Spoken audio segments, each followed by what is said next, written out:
Hello, everyone, and welcome to Rob Has a Podcast.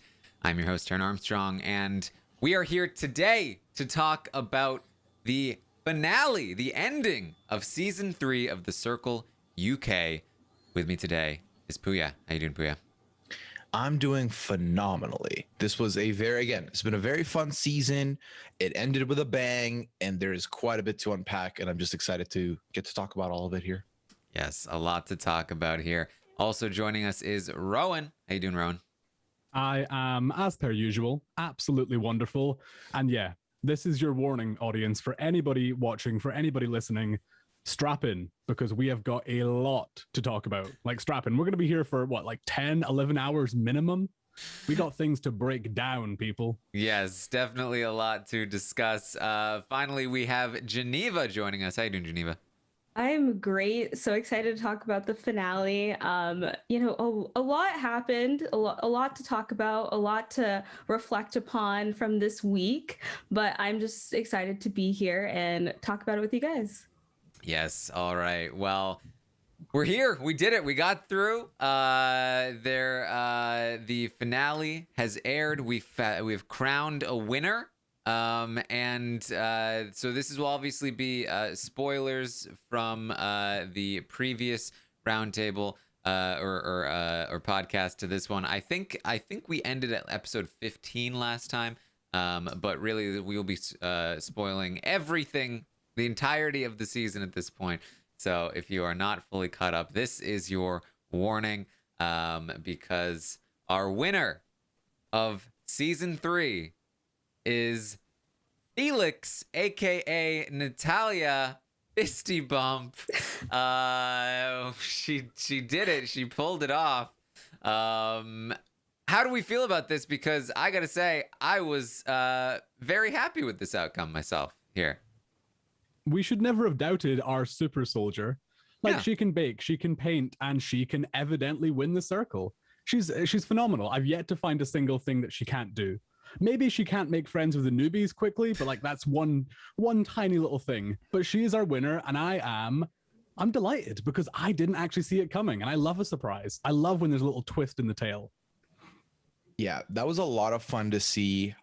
This is the first time, I think, in my circle watching experience where literally there were 4 people that I would have been happy to see win and 1 person that I wouldn't have been happy to see win. So Felix winning was a surprise to me. We'll talk about the final 5 of it all, because I did some number crunching on a Google sheet earlier today, and if the 5th place finisher was not there, they would have tied, which is insane. All 4 people would have tied. So the fact that Felix wins through that whole thing, incredible. I didn't see it coming myself. I know we kind of had murmurs of, it could be Saeed, it could be Felix, but Felix was not high on my list. So to see Felix win was surprising to me, which I did enjoy.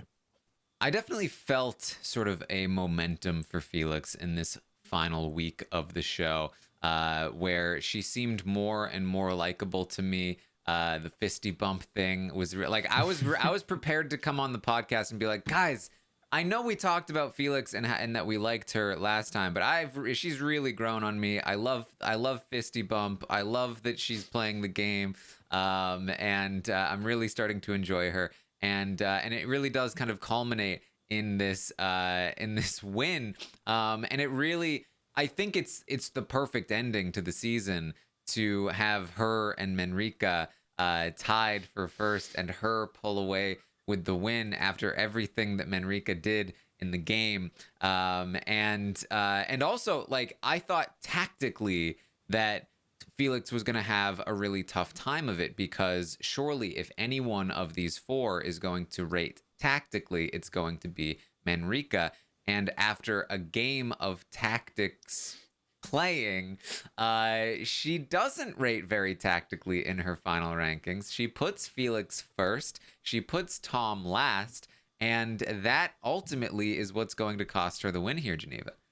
Yeah, and that's what I was thinking about. She was saying, she's like, I'm going to vote tactically. But then when I looked at how she voted, I was like, this is not tactically. She was voting with her emotions. And ultimately, that is her downfall, which is quite sad, because honestly, if I have to think about who played the game the most strategically, and I felt who played the strongest game, I think Manrika personally did. So for me, I was a little disappointed to see Manrika lose there, but I was also kind of like, this was her mistake. She put too much, trust and faith into Felix, and then when she met Felix, she was disappointed, and it ultimately led to her losing to a catfish and not having a circle boyfriend to come out of the game with. So I think that's kind of where I wish that she really thought about who would I be okay with winning, because it's like, even though she was kind of supportive to Felix in the end, I still could tell like that's not the outcome that she was hoping for. Yeah, and I think it is the best ending here in the sense that it perfectly fits Manrika's entire game, in that her entire game was what she called tactics, but often felt like they were something other than tactics, right? Like she was tactically playing her sort of personal game. And that's what it felt like. And like taking out Tally for Felix felt like that. And these final rankings also felt like that. And so for that to be the reason she loses, it makes a lot of sense narratively. It makes a lot of sense tactically as well. And for Felix to be the one as well to win out over her here, this is the Circle. This is season 1 of the Circle. This is how it works. Like season 2 of the Circle had the most disappointing ending because there was no poetic justice anywhere. It was just random. But this had a great story here, Rowan. I think you have hit the nail right on the head there. The parallels with season 1, like I'm even thinking about it now. There are so many. Similarly to Alex/Kate in the first one, in season 1 and season 3, seemingly in my UK brain, the impossible has happened, and the winner didn't really have a sob story. Like you can't say Alex really had a sob story. You can't really say Natalia had a really good use for this money. And they have overcome the odds of being on a UK game show, and they have won. And I think that's incredible. But yeah, the parallels between first season and third season are incredible. They are so similar. And I love the first season, and I love the third season. Yeah. I will say, there was one, I loved this finale. There was one part of the finale that I was incredibly disappointed with. Ooh, please. And I hope you guys are on the same page with me here. But what the bloody are they thinking putting Saeed in the meeting room first? Yes. Yeah, What are strange. they doing? It was literally unbelievable. like, I think anyone could have had the order, right? I immediately in my head, I was like, okay, first thing you do, you put Manrika in that room first. Then you put Felix in that room. That's how you do it. Because then they'll have their tense meeting. They'll have their we'll have the Freddie, Kate, that moment would happen. That's good. And then you can bring in, honestly, Tom was going to be last regardless. You put Tom last regardless. Then I could see it going either way. I would have preferred it then to be Andy, because like, oh my God, Andy's real. Thank God. Cool. And then Andy meets Saeed and goes, whoa, what's going on there? Then you bring in Femi and Pippa, who they'll be like, oh, wow, okay, that's cool, whatever. You needed those two to be alone in there first. That's one. The second thing is, why were you announcing them ahead of time? I hated that. Why? I wanted the random of like, oh, I get to play the guessing game before I say hello. Yeah, exactly. Missed opportunity. I mean, this was one of the highlights of season 1. Season 2 fell kind of flat because it just didn't matter as much. There weren't those. Yeah. Like it just didn't matter much. US, it didn't matter much. And so. We had this build up, and this would have been like the biggest meeting, and it still was good. But to have Hashu there, in the middle of this, like they're even cutting to him, and he's like, "Whoa, you guys do," and it's like he's trying to break the tension with jokes and stuff, and I'm like, I don't want the tension to be broken with jokes right now. I get it, Hashu. Great, I love you, but you shouldn't be here. It should have been those two together so that they could hash it out. They could like actually have a conversation. You could tell that there was so much more that could have been said in between these two, but with Hashu there, he's able to kind of like keep it calm and keep it level. Yeah, the final dinner as a whole was a tough pill to swallow. I was expecting to come out of that with some iconic moments, some moments that we will be talking about for years to come. And it was a little bit lackluster. It started out great. I've got to give credit to whoever made the fantastic decision to have, what is it, In the Air Tonight by Phil Collins, as Saeed is walking down that hallway. That just hit in all the right ways for me. Loved that. Love the fact that Hashu is also wearing the same outfit as Saeed has on in his profile picture. Like, that man is still delivering on the jokes. I love it. Love that man. He was robbed by there not being a sort of like public vote for just like a little extra cash here and there. Devastated that didn't happen. But yeah, the final dinner, I was, man, they just missed it. I don't understand it. It seems so simple to me that you put Manrika in first, throw Felix in, and frankly, hope that we get a real Housewives of the Circle catfight going on.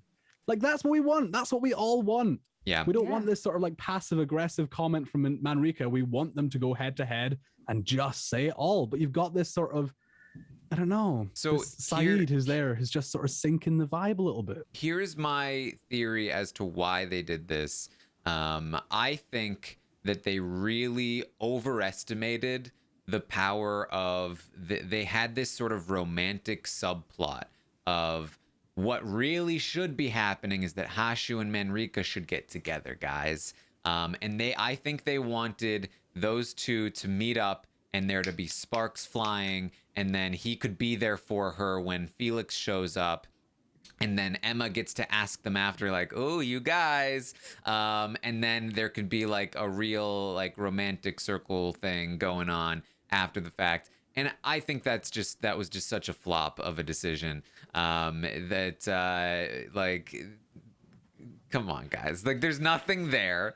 And even if there was, it's not going to show up in one meeting. Like, I guess there's nothing. That's not how it's going to work. If they become a circle romance after the fact, then you've already got the footage from inside the circle. You've got all you need to do that. It's not going to happen. They're not going to be like, oh, wow, it's you. You're so handsome. Maybe I should be with you now. Like, it's not going to happen in one dinner. What's going to happen in one dinner is, you're Felix? Oh, my God. Like, that's what they needed to go in on. I'm so disappointed that they screwed that up. And the thing I was thinking about it too is they might have had a better effect if that was their intention, if they flipped it, because it's like if Manrika's in there and then she meets Felix and she's like, you're Natalia, and they have that conversation, and then Hashu comes in and then it finds out it's not Saeed. I just feel like that there probably would have been a better response to get what they were achieving.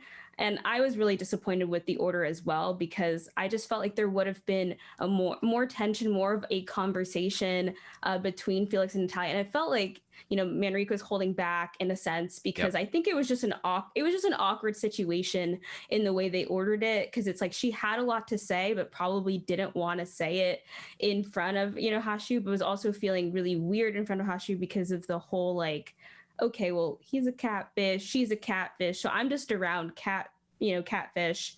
And so it's just this really strange and awkward situation. So then it was exciting when she saw Andy, because she's like, well, at least I'm not, the only real person.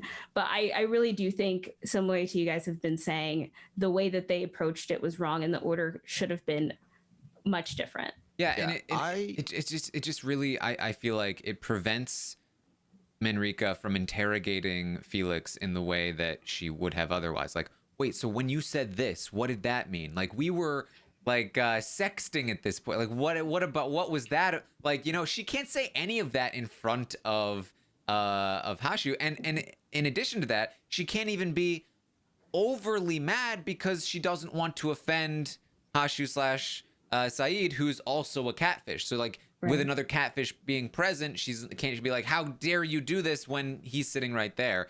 and so it just really limits that interaction. Pooya. Yeah, I don't subscribe to the idea that, oh, there would have been a physical altercation at all. I don't think that that's a thing that would have ever happened. So that is not a concern for them. I genuinely think, Taran, you nailed it. I think they thought that this would have been Hashu's moment to confess his feelings, which anyone who's been watching this even knows he's not going to do that. He is someone who crushes from afar. When faced with it, he doesn't do this. So you could tell that wasn't going to happen. Based on the body language, you could tell that wasn't going to happen. So I think that it also put Manrika in this place of she definitely held back giving her true feelings on all this because there was a third person in the room.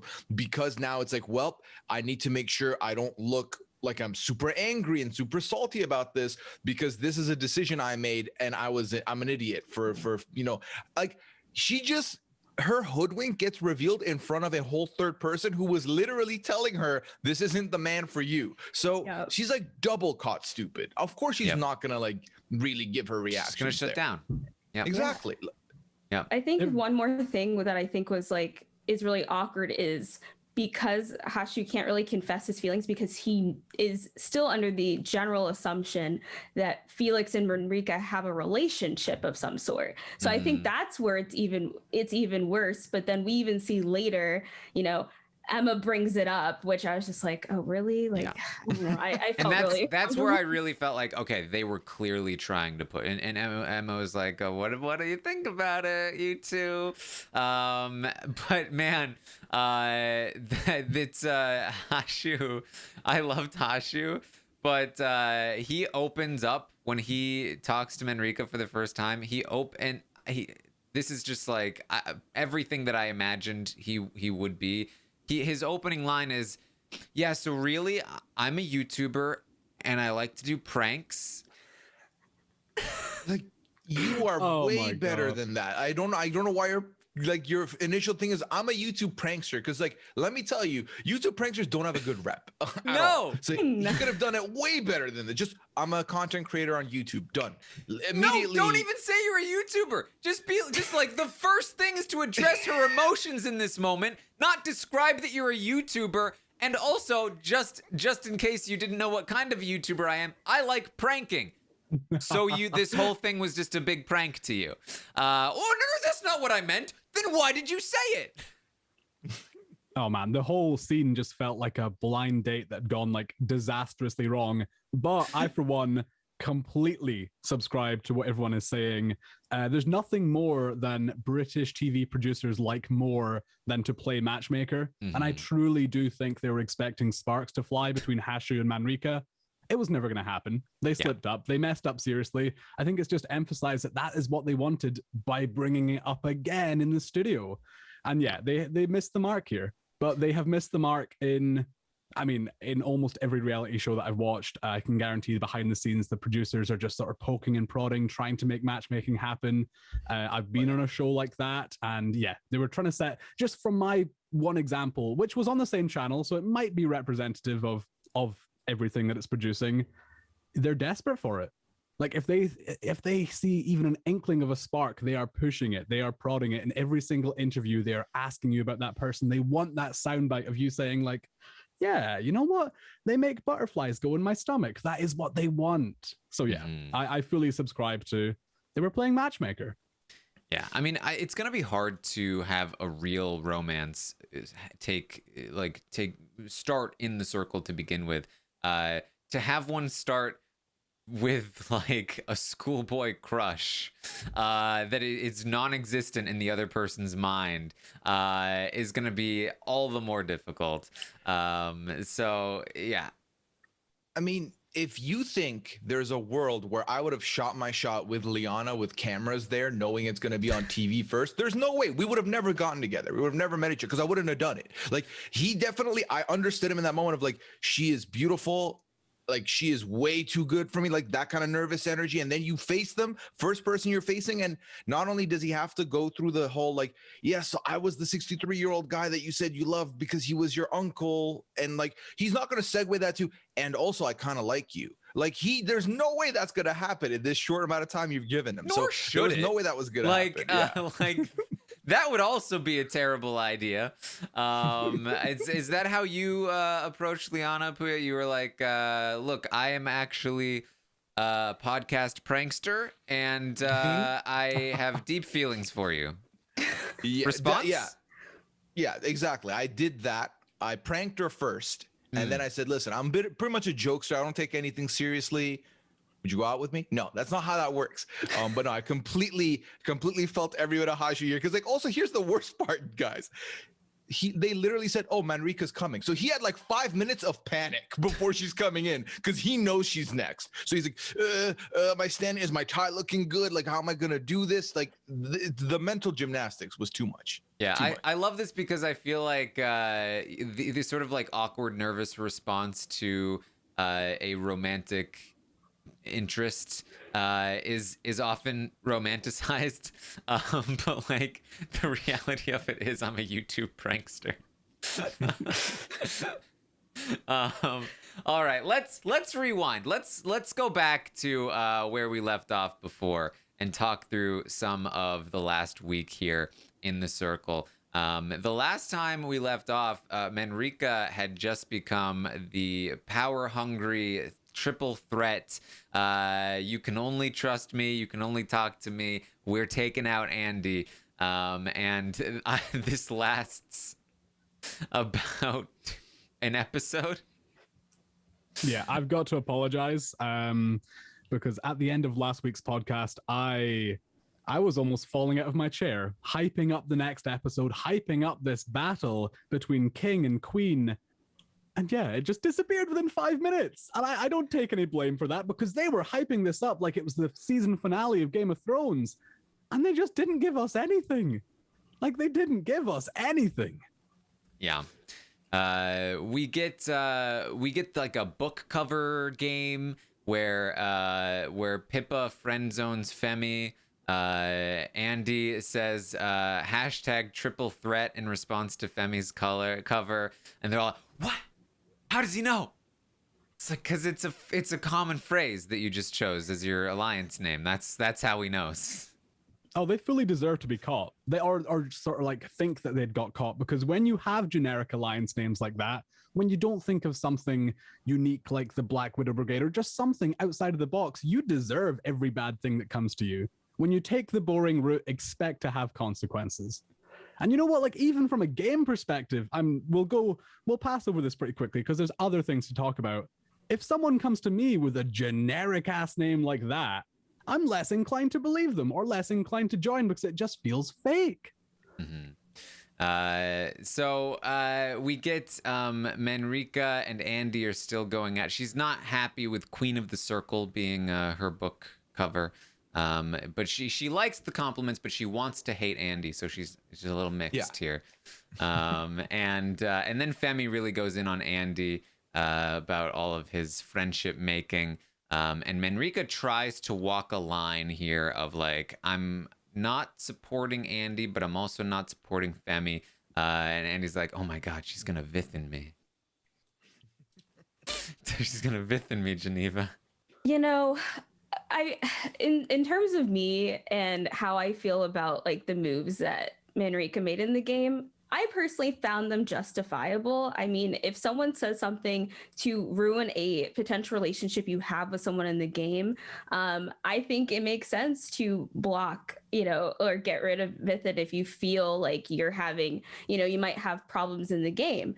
And similar with the whole Tally situation, like putting lower in the rankings to ensure that, Felix doesn't get blocked. I think those tactical moves that Manrika was making, even though also emotional, I think they made sense. And I don't know. I think the one thing that did really bother me this week was I know that Andy was really trying to get people to distrust Manrika, but he was just like, she's going to do the same thing to me and, all this sort of stuff. But in reality, I feel like it was definitely a difficult situation because I think Manrika is in this position where she has a triple threat and she's been talking bad about Andy, but then she also wants to seem neutral. But I think that she still should have tried to say something that showed that she was showing more of a side, because then it's caused a lot of doubt for, you know, for that sort of situation. But the one thing I've noticed was Andy kept bringing Manrika up in different conversations, and even Saeed at a certain point, it was like, why is this keep being brought up? Like, why does he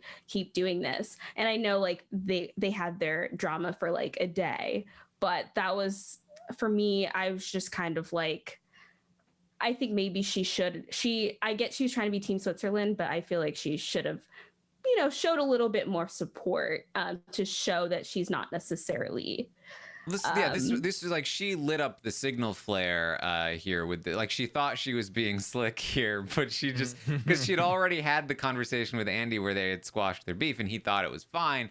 But then when she is clearly trying to ride the middle here, like, in a way, by trying to remain neutral and not give herself away, she gives herself away exactly for what she's been doing, which is, I'm trying to pretend I'm still good with Andy, but clearly I've talked to other people about not being good with Andy, so I'm trying to ride the middle publicly, which tells Andy everything that she's been doing, including the fact that she's been talking to other people about him, which is what is going to prompt him to start being like, guys, do I need to worry? What's going on with Manrika? And I think this is really the beginning of Andy being able to get back into the better graces of the game because of this whole challenge here. As it typically is, you attack someone in one of these games, they're going to be able to play the sympathy card. You don't defend them in one of those games, they're going to further be able to play the sympathy card, and it's going to help them win their way back up. Pooya. Yeah, it's funny because I think that there was definitely some hypocrisy from both of them throughout the season, from both Manrika and Andy. You know, it's funny because they're the last two remaining real people, right? But then they were also like some of the more strategically inclined. I genuinely believe that they both tried to play to get themselves further, but then they also kept going back to that authenticity of it all. They both definitely had moments where it's like, oh, you're clearly saying you're doing a thing when you're not doing a thing. That is fine. But it was very much like, to me, I do understand in this moment why Andy has this way about him, because we've seen Andy's character play out. Andy is the guy who, I'm 100% team authentic. I'm the dad. This is the family. Like, no one was banging the Circle family drum stronger than Andy had. You know, no one was banging the Circle siblings chat the way Andy had. So for him, it's like, you've been with me from day one. How are you like going a neutral line? I thought I'm at least worth a little bit more of a, you know, tip the scales over to my favor. That doesn't help someone like Andy. Like, you got to know how to play towards a guy like Andy. So for example, if this was her doing the same thing with like a Felix, I think Felix would be like, yeah, no, I'm pretty sure this is probably for game. That's fine. And they would Hashu it out in the private chat later. Everything would have been fine. But Andy's someone who takes very much these little things seriously, a lot more than the other players. Yeah. And so we're going to see that that Felix is going to try to mediate between Andy and Femi, who has also taken issue with Andy. And man, I really feel like Femi probably didn't have much of a shot anyway, considering the ultimate outcome here. But really bad strategic decision to just be so pissed at Andy for no reason. It's so strange. It's one of those moments where I'm like, did something happen that we didn't see? Because like, what is going on here? Why is Femi this adamant about it? But you know, it is what it is here. So we get to the ratings. We see that Manrika rates Andy 6th, only because she thinks that he is plotting against her for some reason. I don't know why. Why, Manrika? Why? I think she has a decent read, you know. So I mean... Manrika is one of those players that like she just can't stop lying. Like it was like to like even to us, and even to herself, I think. It's actually incredible when you think back, because she did lie. In almost every single conversation, she would spin some sort of lie. Largely, though, she got away from this whole series relatively unscathed. Not a lot of her lies sort of came back to bite her. And then when they did, it's because some sort of twist in the game, like we'll get to, like triple threat, like yeah, all three of us till the end. They go and then obviously come back, and then that's a whole other thing to discuss. So you can't even really blame Manrika for that. But yeah, no, you gotta take your hat off to her. She can spin a lie, all right. Yeah. So we get to the results, and Dot and Felix are going to be our new influencers, with Andy at the very bottom of the ratings. And this is upsetting to Manrika because she was really hoping that she would be able to get in there and block Andy. But with Dot and Felix in there, it seems very unlikely that would happen. They both have a good relationship with Andy, and this feels like Tally all over again, Tally and Gemma all over again with Manrika, where it's like she hated Gemma, but Tally didn't, and she couldn't like convince Tally to hate Gemma, and the same thing is happening with Felix and Andy. But there's a big twist here. And the twist is that the two influencers are going to have the opportunity to block each other from the game. I felt like this was a misstep in terms of how this was implemented, because basically what happened is they're both sitting up there, Felix and Dot, and they're massive allies at this point, so the chances of them blocking each other are so low anyway. But I was like what is the consequence here? They're being given a choice. Do you block this other one? But they didn't tell us what is the consequence of not blocking your fellow influencer. Apparently the consequence was nothing. That if you don't block them, it's fine. Because I thought like, oh, this could be an interesting prisoner's dilemma, where if you block the other player and they don't block you, then they're blocked and you're safe. If you don't block and they block you, you're out. If you both block, then maybe you're both safe, or maybe you're both, maybe there's some kind of punishment. I feel like there should have been some kind of incentive to distrust what the other person might do, and maybe you have to do something in retaliation in order to defend yourself against it, in order to prompt some kind of interesting prisoner's dilemma, instead of a pretty simple choice here of, no, of course you're not going to block your fellow even if they weren't massive allies. The social ramifications of going up there and blocking your fellow influencer would be massive. You would never recover from that game player image. So I don't think this is ever really going to work here, unless you get players up there that really don't know what they're doing. Pooya. Yeah, I mean, literally look back earlier in the season where they're like, yeah, Gemma, you're the assassin. If you don't get this person out, your consequences, you leave. And Gemma does it, gets it done, and no one wants to talk with Gemma ever again, even though it's like, y'all, I would have literally been removed myself. So I had no choice. So to do it with the influencers, not only do I think that it's pretty much you're signing your own death warrant in the game, because the minute you come back, like, first of all, I don't trust you anymore. Second of all, you've essentially gotten someone out who other people clearly rated high enough that they liked them. So you're saying, oh, you like this person? Bin them. I don't care about them anymore. Like, that is not a good look for you at all. And I do think the game player aspect of it, you become so much more of a gamer in their eyes than you would have ever otherwise. So this was a very clear.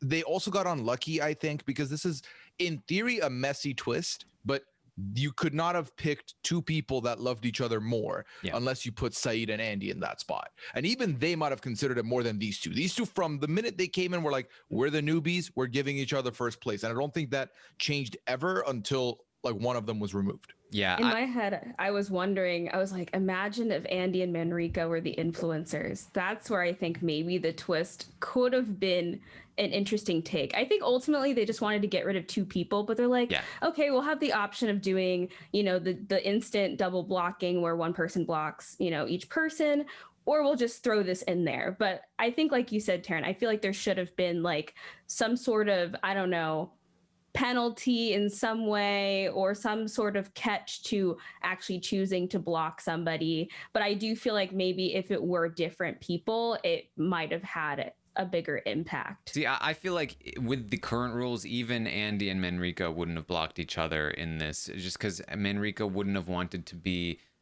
like that person who blocks Right. a fellow influencer. Like she wanted him low on the rankings so she would have an excuse to block him with somebody else or have somebody else block him. I don't think she would have made the call unless there was some kind of potential negative if she didn't, or positive if she did. I feel like maybe the way to make this work is have it be the blocking after this one, the one not the one right before the final, but the one before that one, and say, hey, if you successfully block your fellow influencer, you will be safe in the next blocking. You have an automatic pass to the final. If you both block each other, neither of you will be blocked, and neither of you will be safe in the next round. And if you both keep each other safe, then same outcome. You're both still fine, and you're both not free to go straight to the final. I feel like that could provide at least a little bit of extra incentive, you know, or maybe even have some extra punishments or benefits after that. But, you know, yeah, I think you need to add a little bit more. I like the concept, though. I feel like this is something they should think about a little more. I feel I will admit I feel pretty strongly about this twist. I love the sort of workshopping that you just did, Taran, and you just made this twist like 20 times better. Like someone from the studio should be calling your phone right now. But when I was watching this, I couldn't help but feel this might be my least favorite twist in Circle history. I absolutely despised it.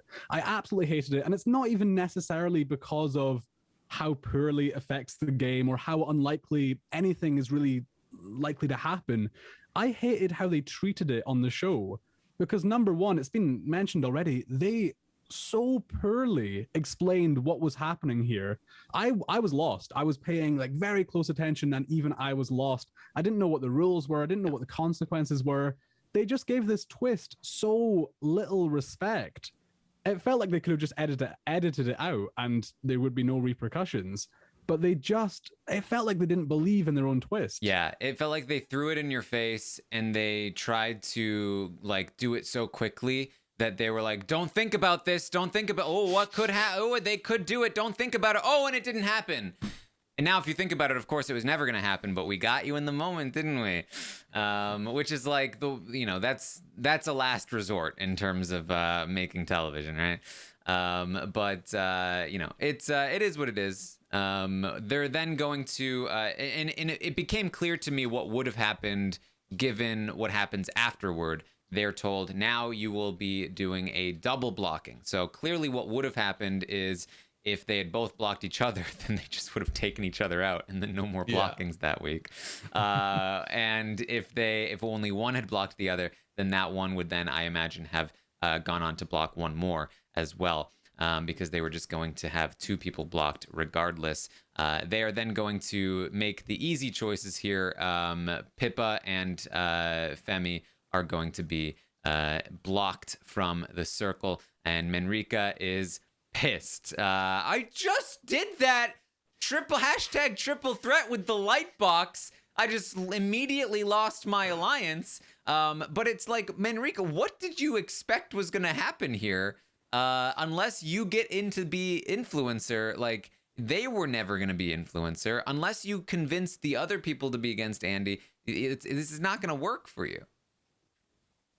Yeah, I think that's the challenge of aligning with people who come in so late in the game. And that's why I'm like, if I were in the circle, I would not want to be a late addition if I had some sort of control over that, just because I feel like, I think Felix worked out where, she was in a situation where she was able to form those connections, get her bro Andy, and that relationship with Nana Dot and the circle girlfriend in Manrika. So that worked in the end for her. But I just feel like you're kind of at a point where people have made up their mind, and you really have to cause like havoc or chaos to get any sort of serious change in the rankings and the dynamics. But you're not even really going to see that because there's a sense of solidarity in general. I feel like with the OGs, people are like, we've been here together since the beginning, so we're not really going to shake up things. We're going to have the backs of the people that we have been with through this entire process and journey. Whether you have strong positive feelings for someone or not, you're still probably going to feel closer and more connected to the people that you met day one than these people who just came in. Yeah. And I feel like Sammy and his kind of alliance in season 2, like he understood how to make this work, which was, hey, well, I'm making an alliance to boost myself in the ratings so that I have control. You know, trying to just get other people down is not going to be enough. But Femi and Pippa are going to meet each other, and at first I was like, that's dumb. Who cares how they feel about each other? But of course, they are going to be staying in the game and playing together under a new catfish profile. Tom the Priest, Father Tom. And like, I get it. But like, why did they give them? I get it because, oh, look, now they have to play a priest. Haha. But that's just the most boring kind of catfish. Like that, like they're just gonna be boring because that's what they imagine a priest is. They're gonna be a boring priest, guys. Like, what do you expect? Like, even though I wouldn't expect a priest to be playing the circle. So that's where I just instantly would be like, this has to be a catfish. We had a monk last season, to be fair. I mean, I guess, but it's like realistically, I mean, it's just like, I guess maybe they feel like, oh, maybe a priest can get for maybe emotional connections. People will feel like that priest is like someone they can talk to, have as a support, as a resource. But I knew that intentionally they tried to give them somebody who would be harder to play because they're like, well, you got blocked. So if you want a second chance, we're going to make it difficult and not easy for you. But that's where I'm just kind of like, I personally wouldn't believe that I'd be probably hanging out with a priest in the circle. Same with the Dorothy, like an 85-year-old. I don't know if I would believe that an 85-year-old is actually contesting the circle. I know they've had older contestants, but an 85-year-old, I don't know. So that's where I was just kind of like, I feel like they have no shot here. Elizabeth in the chat's like, except they tried to make Father Tom a fun priest, beer, travel. And like, that's my point. A fun priest is fun because he drinks beer and travels. Any other person, those are the lamest possible like personality traits. That was Pippa. That was all Pippa. Pippa, the queen of generic bios. I couldn't came and believe struck again. that Joey was like, "Hey Pippa, you write this bio for us." Don't let her. Do not let her write bios. I swear to God, they're the most boring, generic rubbish I've ever heard. Like, oh, she panicked and said, oh, what do guys like? Football, beer. Like, yeah, that's an interesting person. No, it's not. No, it's not. I think there was potential with the Tom profile. I feel like you can sort of go with a fun little angle, like with that starting point of being a priest. But man, Pippa, girl, you just made him into like a wallpaper of a person. Yeah, and obviously I think what they were going for here, and it's just another reason why the this twist kind of flopped, is that I think they were hoping that the influencers would block each other and then be trapped together and having to work together as a catfish, and that would have been fun. Or if like one influencer had blocked the other and then that person goes off with the other person that person blocked and now they're going back for revenge together. Like there are a lot of different ways that it could have gone there. But again, unless you offered them real incentive to make that move, I think the chances of it happening are just too low. So instead we get stuck with the two players we probably care the least about now working together under a profile that we still don't care about. And of course, given how they've structured this, they're going to make the final, which is a whole other thing, right? Yeah. Like you literally said, okay, we're bringing in 2 new people. We're going to call it an end. And then we're going to have 2 eliminations, but these 2 are going to be saved from the first one. So you pretty much said, hey, someone who's had little equity this whole time, you're guaranteed a spot in the final.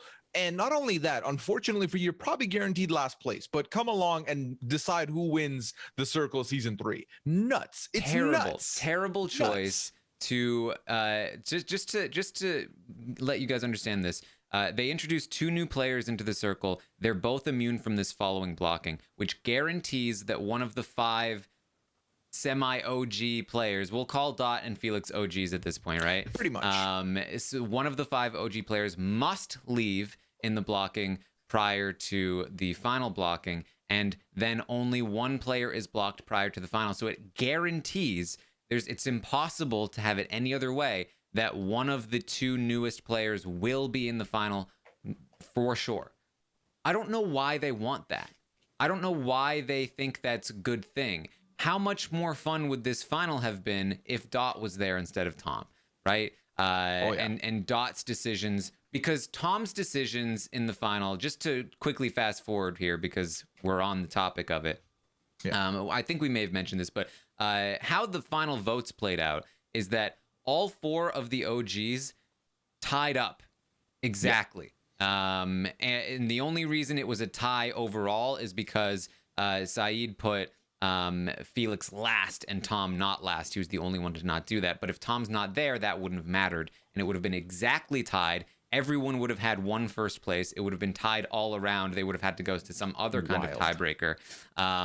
And so basically, Tom's decisions, Joey and Pippa's decisions, their rankings were the rankings of how they placed, which meant that Tom completely decided the outcome of the final. And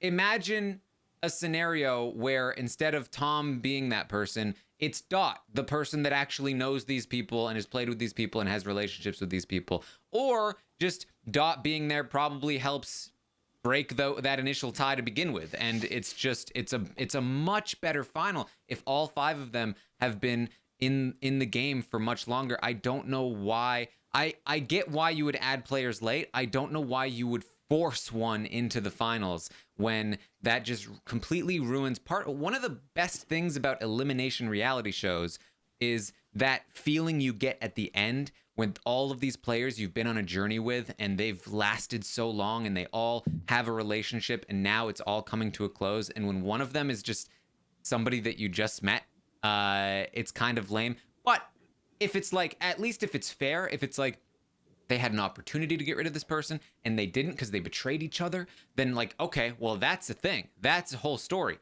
But to force them in, it's just what are you doing? Yeah, and it's if Alice were in the final, she doesn't know really any of them. So it's okay, I don't get how that ranking would have worked. I'm going to say that I was surprised that Pippa and Joey put Manrika second, considering the way they talked about Manrika in a lot of the episodes. They voted tactically. Yeah. And they were, that's they were where correct. I was yeah. Sorry, apart from the fact that they were all tied, they were correct in that Felix was actually the lowest of everyone, which is why Felix 1, Manrika 2 caused them to tie rather than just straight up Felix winning, because they were correct that Felix was rated lower, and that, again, was because of Saeed. Exactly. Now, again, if Tom wasn't there, if it was a final four, then Saeed putting Felix fifth would have been, fourth would have been different, right? It would have been third.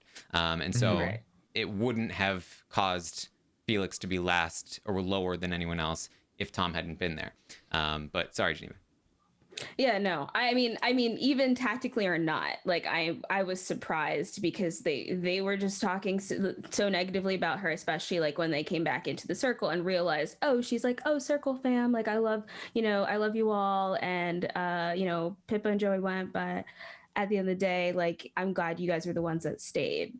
And I think that's also where I was in a sense, I didn't really like the twist as much, because it's well, they have all this insider information and they are manipulating the game in a really weird way. And I mean, it did cause some drama, but then it was weird because then it led to Alice having the difficulty of being framed for it. Yeah. So going back to season one, right? Season one, it's a final four, and it's the four players who have been there the whole time. And the reason Alex wins season one is because Freddie rates tactically and snakes his friends and causes the person he hated the most to win the game. And that is wonderful. That is such a great way to end the season, because you know exactly why he did it. You realize that he made a mistake, cost himself the win, and it works. Felix won because Tom rated tactically, and we don't even know why Tom thought that. We don't know why. We know went into the tactical ratings behind Tom just arbitrarily making tactical decisions. There's no story behind it. There's no poetic justice there. We have to reach for the poetic justice of the Manrika storyline, which is good and it is great. But the fact that we threw in this Tom thing and the Tom thing mattered more than anything else is when we have to just ignore that is just dumb. I think it's easy to overlook, and this is largely why I'm okay, not great with the Tom saga, is because it could have gone so much worse. I think there's a very viable scenario that we could be sitting here just absolutely mind-boggled because Tom has just won the Circle. Because in my opinion, from all the seasons of the Circle that we've seen, once you get to that final vote, it's the wild, wild west. It's so hard to predict. We've just done 4 weeks of podcasting saying like, oh yeah, look at this group. They're playing, like their gameplay is like, they're really trying. And like, oh, they'll definitely be tactically voting at the end.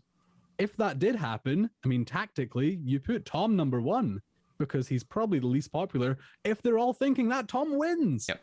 Like, I think just guaranteeing a newbie in the final is so dangerous for the show. And even the producers must see that. That is not a satisfying finale.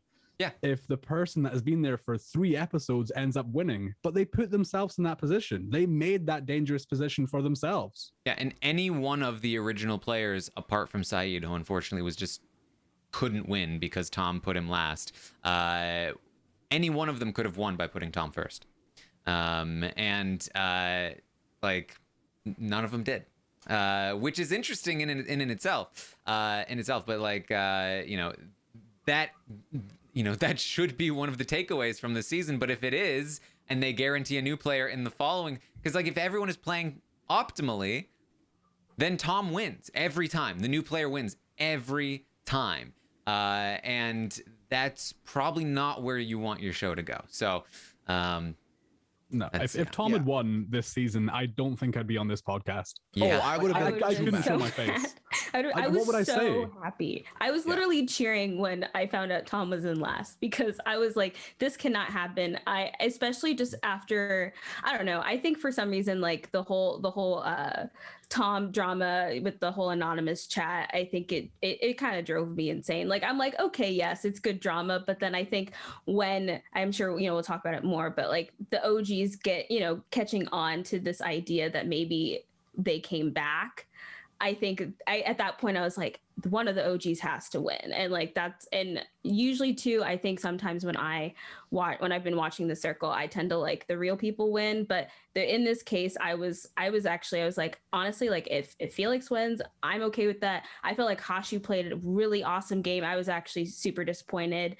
Hashu was 4th. So I don't know. I think if that had won, it would have showed a clear flaw like in the game. And I guess there is that flaw, but I guess it just really depends on how people are thinking. Some people are thinking, I'm going to vote for who I like the most. Some people are like, how do I ensure that I get the highest possible place? Yeah. The only person's ratings who I think final ratings, I think I would have accurately predicted are Andy's. Everyone else's are random. Everyone else's are different than what they've been doing the whole season. So obviously that's the thing. I will say this twist got saved in intrigue for me 100% by the OGs only. The fact that they were able to maybe suss out that, oh, it could be people that were here before, that's great. And I'm so happy that they blocked the wrong person, because if Alice is the one walking in, they're like, oh, but them getting the reveal of like, oh my God, we did get it right. We just got the wrong person. That was kind of at least fun for me. I did see someone bring up this, and Taran, you let me know. Remember in season 2, there was a celebrity that was brought in early, like episode 2, right, yeah. And their objective was get blocked. So if you want to fill up a quota, that's not a bad way to go here at the end. Bring in a big name celebrity and be like, okay, your objective is to literally just get blocked. So do your worst. And I think that would have been fun. Yeah. They're basically just asking to be Chris Underwooded here, and nobody wants that. So we do get a new player. It's Shabazz going in as Alice, a high school teacher. I did like that he said I would be killed in the first 10 minutes of the movie. Alice is the final girl. And I did like Shabazz. I thought that he could have been fun, but again, as a late entry, it just wasn't gonna work. I think that he needed to come in earlier. And so we run through here. Manrika she says she has to change up her game plan. She always has a backup plan. She needs to grovel back her way back into Andy's good graces, which I actually thought was kind of a mistake, because I feel like first of all, Andy could have blocked her in this coming blocking, and then second of all, like Andy clearly has Saeed and Felix now ahead of her in the rankings, and he will rank according to his own personal list. He will not rank Manrika tactically. So I did feel like the backing down was maybe not the right call, but felt like I think it felt to her like it was the only call, because she wasn't going to convince Felix to go in a different direction. She wouldn't convince Saeed either. So we get the goodbye messages from Pippa and Femi. And we get to Tom gets to watch Pippa and Joey get to watch the circle chat in lurker mode, and this is when they see that Manrika is playing everyone. Manrika's a snake. What? Oh man. Oh no. She's caught, Pooya. And like, that's so devastating, because Manrika has been getting a lot of hate online, and I am anti that. Like, people sign up to play the game, let them play their game. Like, backseat quarterback will only get you so far. This was so unfortunate. This whole triple threat, literally, in my opinion, kind of starts becoming the demise of Manrika, and she gets punished for having the foresight to rein the new people in. We saw her do this with Dawn and Felix. We saw her do this again with Femi and Pippa, and this was good. But when they see this and they see her preaching Circle Fam after dragging Andy, like, yeah, forget her. Because my thought was, obviously, they can't come in as Tom and be like, oh, Manrika, by the way, it's me and Pippa. Like, we got you. Let's keep this going. But we're this person now. They can't do that. But I thought they would warm up to Manrika from the jump. So the fact that they came in and they were like, oh, Manrika's a snake, huh? Okay, we don't want this anymore. New break. It literally felt like Manrika had to replay the game from the beginning in the last week, which was kind of fascinating to see, because I think that a lot of people would have looked at him and be like, oh, Manrika's not going to be able to mend the bridge with Andy. She's not going to try and fix things. But ultimately, it did work out for her in a way. Like, she was able to patch things up with him. She was able to do stuff despite having so much going against her within the span of 24 hours with losing the triple threat, and then having Tom see all this and be like, no. Yeah. It's some interesting stuff there. We get Alice trying to play the game. Alice says, I need all 6 kingdoms for the Iron Throne. I liked that. Except then I remember what happened to that show. Sad times. Let's move on. So we get Alice pretending to have lost her nan to bond with Dot, which was, I thought, kind of a clever play in there. But again, like, what is this guy really gonna do? We get to a snap battle where all of the OGs are gonna win against all of the new players, obviously. And then Manrika apologizes again to Andy, and really she says, I've got to grovel a bit. I've got to do this. I'm sorry I didn't defend you. And there we go. Andy says he doesn't want to block Manrika anymore. It's squashed, Rowan. That's interesting to me. Interesting indeed. But it's just, I don't know. I'm still processing it at the moment. Oh man, I feel like I just need to pioneer this campaign of hashtag justice for Alice, because it's not fair what's happened here. It's really not fair. Like, I have been so vocal of my admiration for villains. I love villains. I love villains so much. They're always my favorite game players. But you know what I don't like? I don't like when production themselves are the villains. And by chucking 2 new players in, or 2 new-ish players in the final week, man, that is a crazy villainous move. It really is. And man, it just doesn't sit right with me that this poor kid, I mean, he's not a kid, he's older than me, has been through the entire casting process. He's been through the entire quarantine process. He has just been waiting for his shot, and he's chucked in at the last minute. And he's it sat there and sit right. sequestered this whole time, right? Like, for sure. Yeah. Yeah. But now, to be fair, again, if he survives this blocking and gets to the final and the other players are playing optimally, he wins. So there's that at least. But there's gonna be Alice makes a question, one of the new players asked the question: Felix, are you using your romance with Manrika to boost your popularity and ratings in the anonymous game? And it's after this that Saeed again is gonna be like, I'm worried that Felix is a catfish, so he goes and interrogates Felix. Says, I hope you're not planning on hurting Manrika. She's been through so much.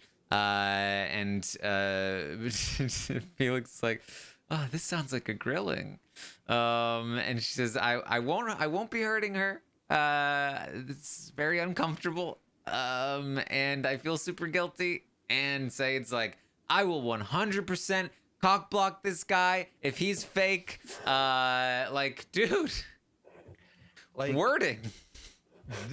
This is where I would argue this was probably the worst move of Saeed's game entirely. This was way too, and I get that it wasn't a move. This was a heart decision. This was Hashu from the heart being like, listen, I care for this girl. I don't want her to get hurt. I feel like there's writing on the wall that she's going to end up hurt. So I'm going to go confront this person, but you're so close to the end. Don't do this. Like, this was genuinely, I got very worried for Saeed in that whole episode of like, could this be the beginning of the end? Could this be a problem?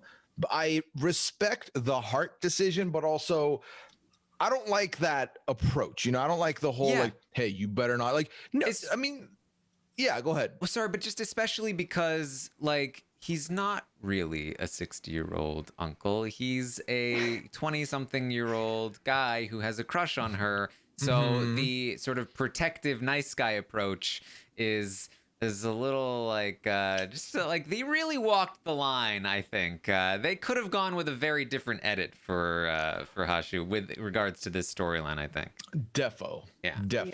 And it's like, I guess what sort of outcome are you hoping? That he'd be like, oh, Manrika, I'm not real, so we shouldn't be together. I think that's where it's kind of confusing, because I'm like, well, Felix is so deep in, there's not much Natalia can do at this point to I guess pull away, and then without it like affecting her own game. So it's just kind of difficult, and it's clear that Hashu is kind of at this point where it's like, I really like Manrika, I don't want her to be hurt. But it's like, if you're going to confront Felix, wait till after the show when you find out that Felix is a catfish. You need to make sure that you're in everyone's good graces, so they'll rate you high and that you can win the game. So I do understand that he was concerned, and I appreciate that he was concerned, but I also felt like there were some reasons behind it about him feeling that way, because he's like, well, if I can't be with Manrika, then this person is getting involved with Manrika and hurting her feelings. So I think it just became this whole complex situation where I think emotions definitely got involved into the game. I think we need to, in this chat in particular, give some credit to our ice queen herself, Natalia, because she's clearly being tested here, and you can see it making her really quite uncomfortable in some places. Like, Saeed is shamelessly just going for the catfish jugular. He wants Felix to feel under pressure and crumble, but while Natalia shows heart, and they definitely emphasize that in the edit, they emphasize that like, oh, I don't feel good about this, but this is the game. That's slightly a little bit of a winner edit coming in there. She survived it. Not only did she survive it, actually, she really got Saeed on her side. Yeah, I got the sense from Natalia that, she's, I think, 30 years old, right? And Manrika's like, what, 21, 23? 24, okay.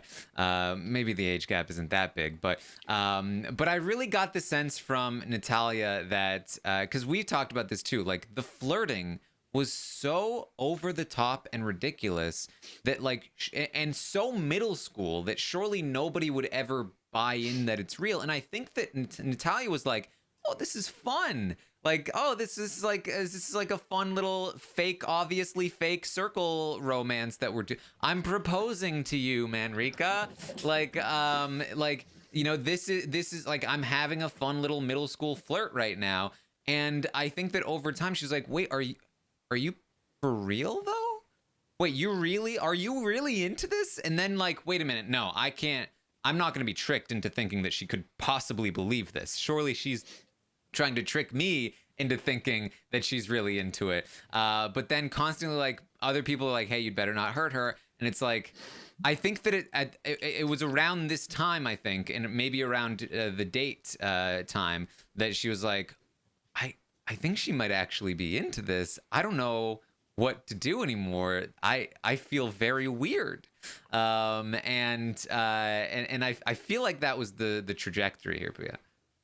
Yeah, I think that ultimately, you know, we've literally watched catfishes on the UK edition, the US edition, who can't handle doing it long enough to the point where they self-sabotage, kind of like Gemma did. We're like, okay, I'm not Gemma anymore. I can't do it. So it's not easy. And then have people grill you is not easy. And then it was very clear, Natalia, her intention at no point was to get someone like that. I think her intention was to play a catfish and win. It wasn't to make someone fall in love with me so badly that they'll rate me first and then, oops, it's not me. It's not who you thought it was. Like, that was never in her game plan. So you could tell she was struggling with that decision all the way until she gets a pep talk at the end, which I do think helped her just, you know, ride it out to the end. She needed that. She got that. We'll get there. So Natalia's fascinating for me in that sense, where she very clearly came in, did it as a game, did it as a joke. And then when she realized the joke was getting serious and real,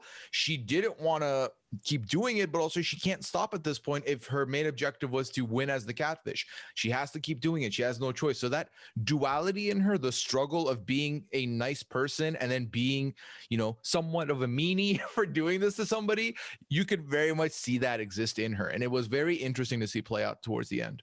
Yeah, I also think that it was a little sad to see the end when she won, because she felt guilty. I could tell she felt really guilty for winning. That's the best ending to the circle, though. You know, no, I mean, like, I thought it was a great ending in that regard that she won, because at the end it really was those, you know, those relationships, her circle relationship, which, you know, helped her get that win, and even just, you know, her bro relationships. But I could tell it's like she was like, yeah, this went maybe too far, and I feel guilty for beating Manrika, who is real, and then thought I might have been real, and then rated me highly because I was real. So I felt a little bit, you know, empathetic, but I did appreciate that, like, Manrika was like, you know, you played the game, whether she felt, you know, happy or not for Natalia at all. She was still trying to reassure her, like, you played the game, you played it well, like, you deserve it, that sort of thing. But I think, you know, Natalia did a good job not trying to break from it, even though it was getting more difficult, especially when Hashu was like, you better not hurt her, you better not, you know, ruin things and everything. But she still kept going with it, but you could tell that she was struggling. It was getting very difficult for her. Yeah. So we get the next round of ratings, and we are going to see Manrika and Saeed as our next influencers. And this is an interesting influencer chat because Saeed is going to make a play to take out Felix, and Manrika says no. Manrika makes a play to take out Andy, and Saeed says no, which unfortunately just leaves Dot as the only person they can really block here. And I feel like Dot, based on what I've read and heard outside of the show from the other players, Dot is probably the person that got shafted the most when it comes to the edit. We've said sort of all season long, like, Dot isn't really giving us that much in the show. And I think I even said, like, that may just be the edit, though, because she's clearly not getting a lot of time in the edit. And we're getting a lot of, like, very superficial kind of, like, oh, I am Dot stuff. But there were apparently, like, a lot of, like, super deep conversations, emotional conversations that Dot was having with people, and she was doing, or he was doing really, really well in the game. But as the person who gets cut right before the final, I think that they ultimately really underserved Dot in terms of the edit. We're gonna get here that Dot visits Felix, and this was a great meeting here. Very cute as Dot comes in like, what? Oh my God, you're so beautiful. Were you guys surprised by how tall Scott was? Because of course, like, we're used to seeing these players only interacting very individually in their own apartments. Scott comes in like he's the gentle giant. I don't know if Natalia is maybe just very small. I was so shocked by the height difference. Yeah. I think I kind of had seen Scott as a taller person. I think the person that shocked me the most was how short Hashu was. He's like, I'm shorter than Manrika. No, there's a shot at the finale where Hashu's standing next to Vithin and they're the same height. I was like, oh wow. I did not, because I could tell Vithin was shorter. I could not tell how what Hashu's height was. But so with this meeting, this is what I was alluding to earlier. This is where Natalia kind of gets her moment of, listen, I feel so guilty about what's happening with Manrika. And Scott is the one who says, you're playing the game. You're playing to win. Just keep playing it. Don't worry about that stuff. And I think that she needed to hear that, because you could tell that, you know, Saeed had kind of unraveled her a little bit, and Scott just put her back together and said, you are good. Keep going. Move forward. You've got this. I'm someone who did not care for Dot in the early podcast. I talked about, I was very vocal. I was like, you're 85. That's a bad choice. No one should believe you. But in this house, it worked clearly. And Scott is someone who I started very much enjoying. And I was so bummed that this twist of, oh, both of you are safe, caused Dot to leave. Because I did see an argument in the chat of, well, Dot would have given Felix first. Why does it matter if Dot was at the end? But the key is Dot knows the other three really well and would have ranked them strategically, perhaps. And they know Dot well, so they might have, like, Dot wouldn't have been 5th or 4th in everyone's rankings. We know that. Tom was a more easy, yeah, we're going to put you last.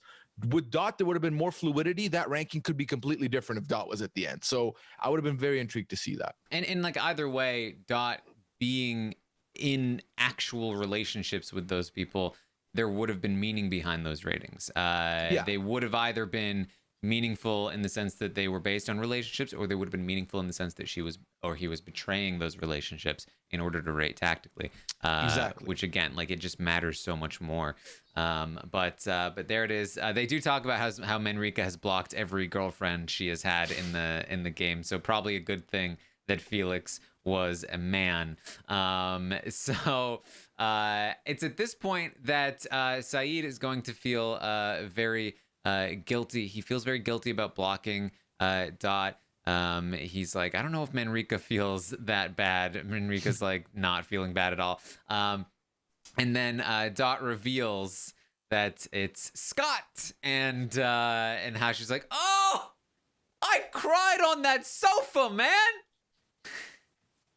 And Felix, of course, gives a fisty bump Scott. You're great.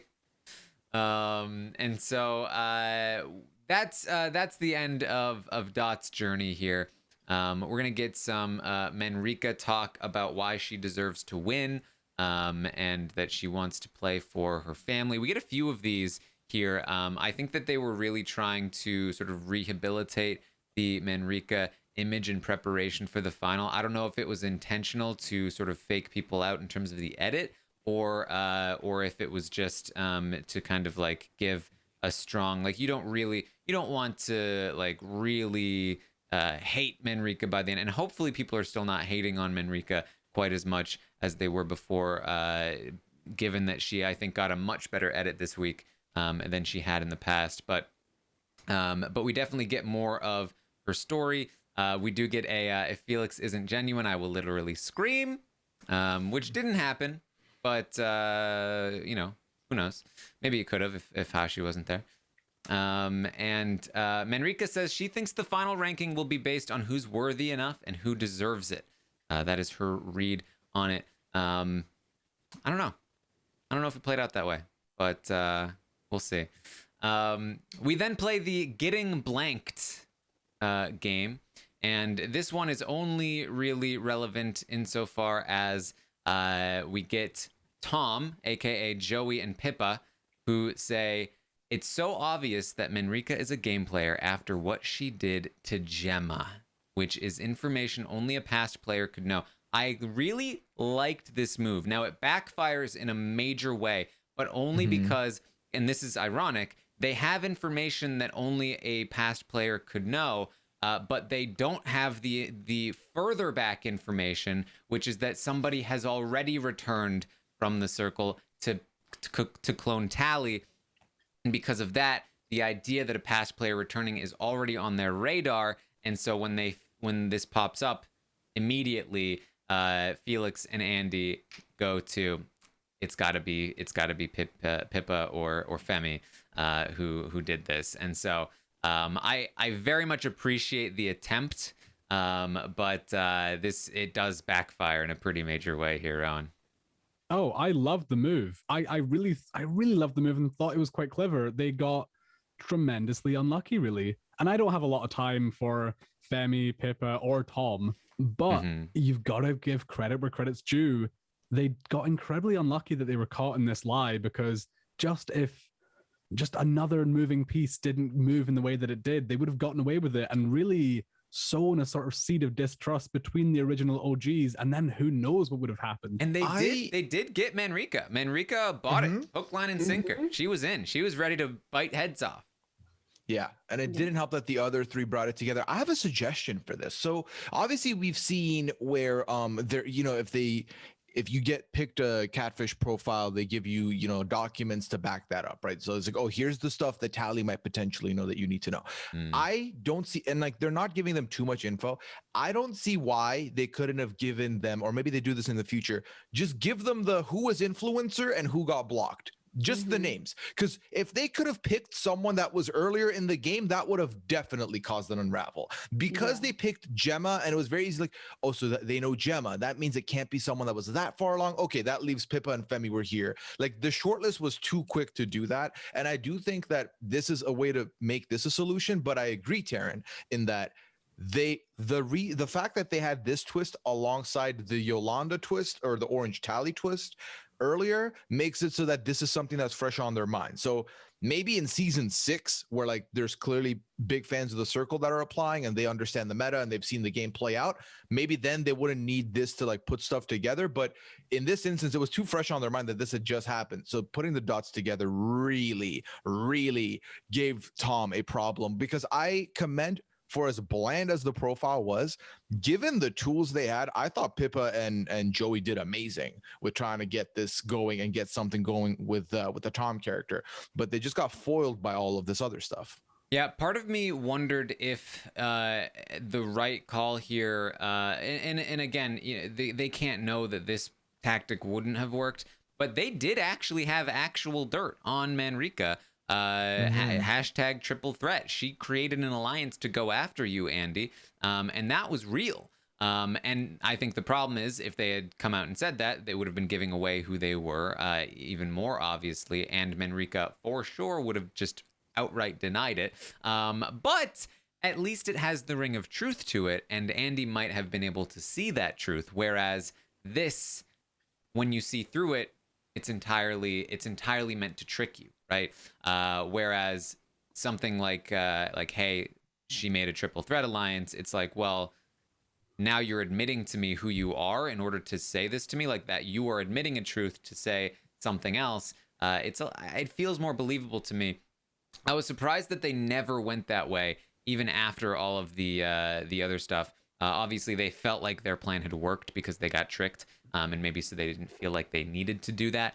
But I was interested to see if they would, and I was kind of disappointed that they never did, because it would have been very fun if they had.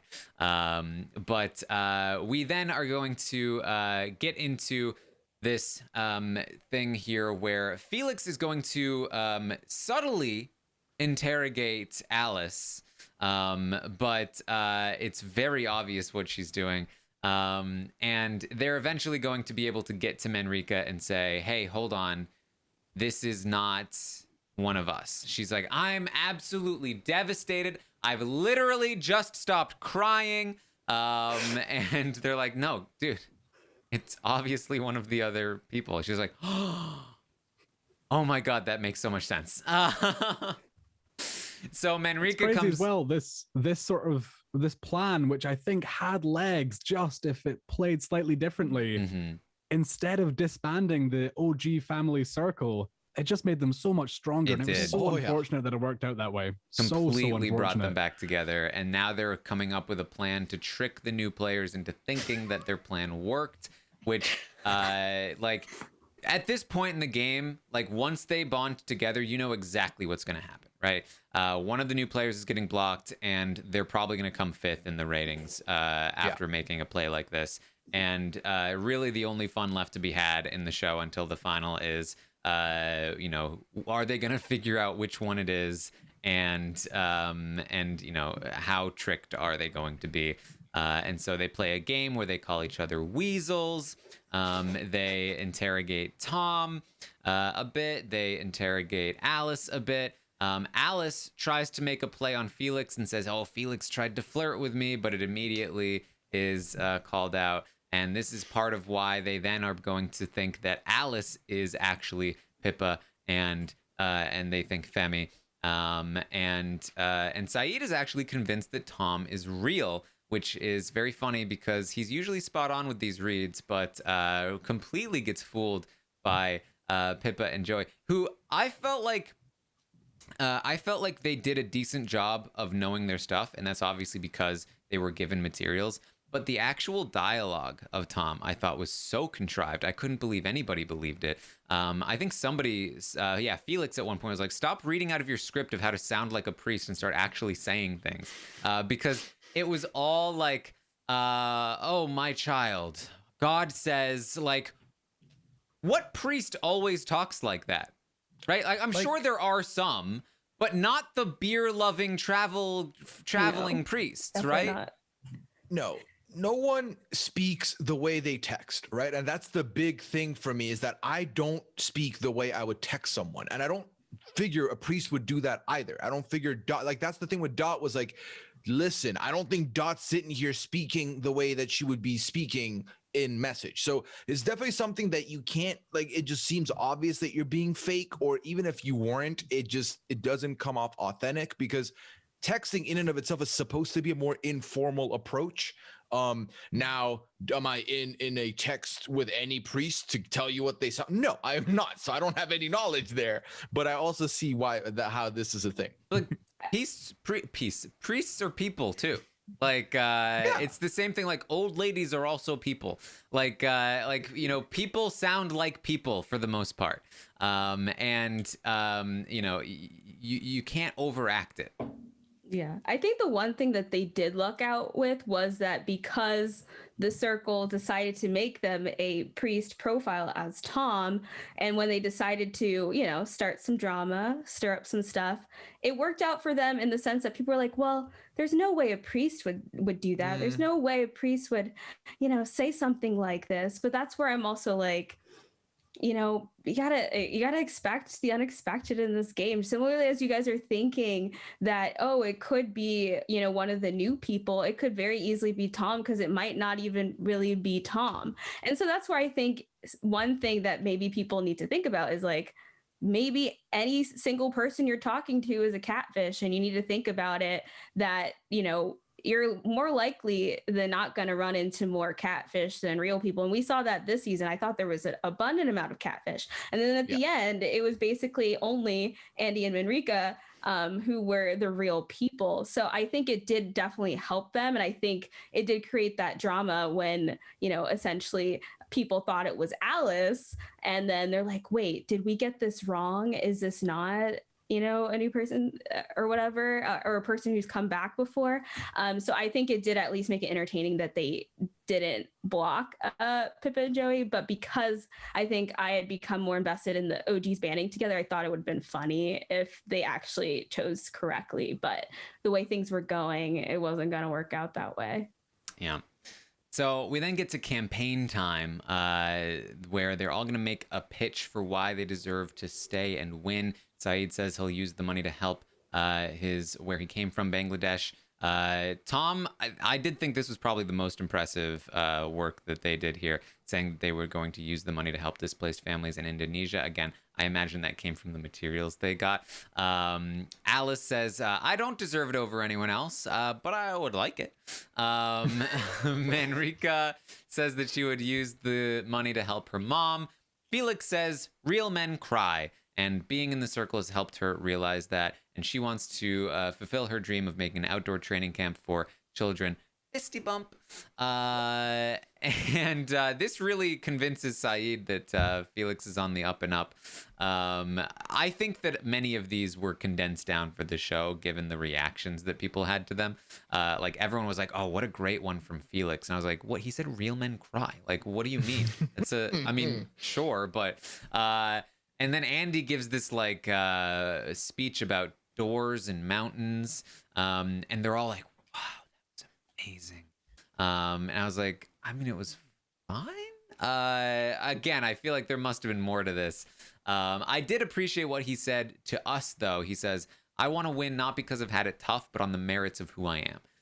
He did not want to just tell a sob story and win out of sympathy. And I really appreciate that, that he had that philosophy. But Saeed, as we said, convinced now that Felix is right and good. And he says, Felix, I've seen a new side of you. I'm sorry that I was wrong about you. And Felix is like, don't apologize. This is worse than the first one. You've done nothing wrong. I'm in the wrong. Don't apologize, please. Yeah. But here we go. The four agree. They're sticking together. We get some more rankings. They call them ratings, but they're ranking.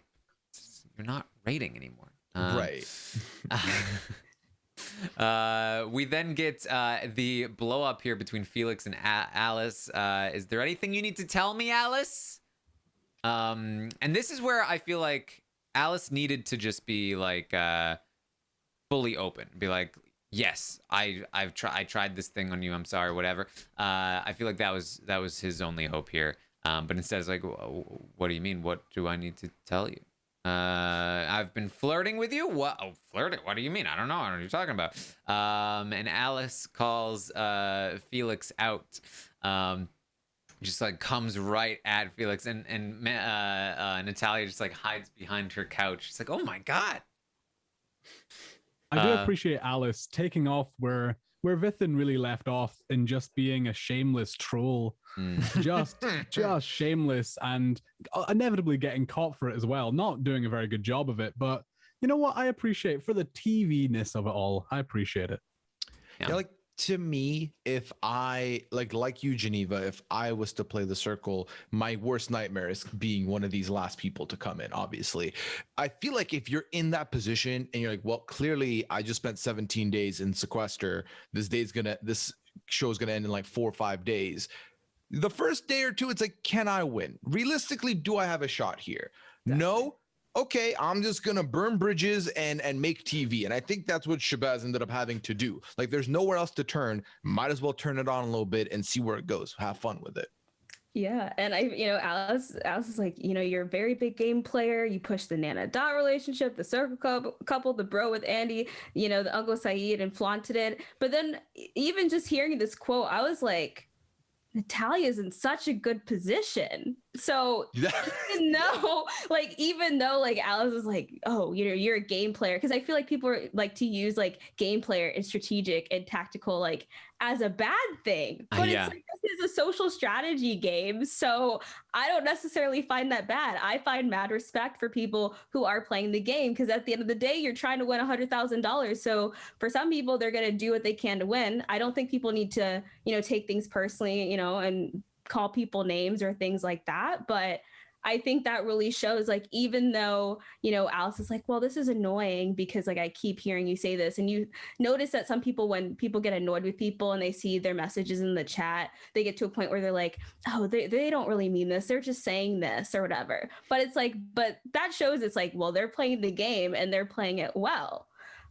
So I thought the chat was kind of funny, but I was like, Alice, I don't think that's the way you're supposed to respond here. You're basically gone after this, and I kind of want you to go at this point. But thanks for giving the entertainment. Mm-hmm.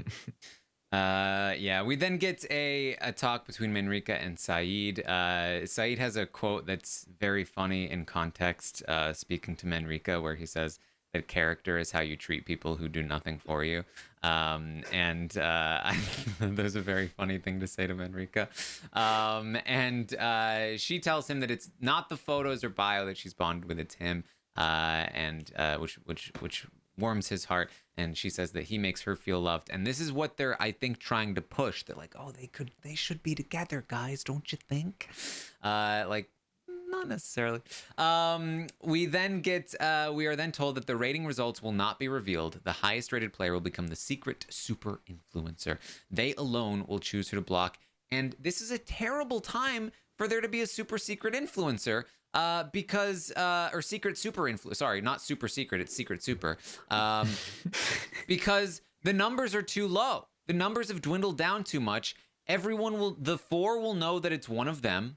They'll probably be able to, because Andy, I believe, would have heavily considered blocking Manrika in any other blocking, with bigger numbers. But there's only four of them. It's obviously not Alice or Tom. Couldn't be. So when Andy blocks Manrika, Saeed and Felix both immediately know it's Andy, because it's not going to be the other one. And so he can't do it anonymously. The numbers are too small. There's not enough room to maneuver here. And so he's just going to go with the obvious choice and block Alice. I did like Andy's celebration. He's, I'm in the final. I'm in the final. And I also really liked that. So Andy has to block the player face to face. I do like these, but it's much better when they have a relation. Imagine if he had blocked Manrika to her face. Oh my God. Exactly. The invisible HOH. No, sorry, not the invisible HOH. I mean the super secret influencer. Sorry, I'm getting my twists that majorly flopped mixed up. Actually, no, that might be a little bit harsh on the twist, because I think it could have worked. The anonymity of it is questionable. Where it is in the game is questionable, but ultimately, I think it was ruined by our patron Saint Andy, who just went for the easy choice. Like, if you gave it to Manrika, you know that she's coming for Andy's jugular. You know that she is going to take out the person who she thinks poses the biggest threat at the end. But I no, see. Here's we the got thing. Andy. I think even Manrika wouldn't have done that, because these two new players are here, and they're trying to cause dissension, right? Like, she's got to take them out, because they're bigger threats to her than Andy at this point. And you know, part of that is how this game played out. But I think that at any point in the final six, only one blocking away from the final, it's not the time to make an anonymous play. Like, the time to make an anonymous play when there are 9 people in the game, and the influencer could be anybody, and you could snipe somebody out and have lots of other options for cover. When there's only 4 other options for somebody to choose from, it's so easy to figure out who you are. And right before the final is the last time you want to be making a move like that to piss people off and show that you're not actually with them. Like, oh, you think you can take out Manrika and win this game? Screw you. You're going at the bottom of my list. So, you know, I just felt like it was always going to end this way. I did like, though, that, and Natalia would do this a lot, when she was waiting to see if she was getting blocked, she was just like sitting there with her Nerf gun, Yeah, and I think the one other thing that I wanted to know is, I think in that situation where you have had, I like to call them the core 4, basically. Yep. I don't know. But the situation where the core 4 have basically come together, and they're like, we know that one of them is not only a catfish, but is the one that's stirring up the drama.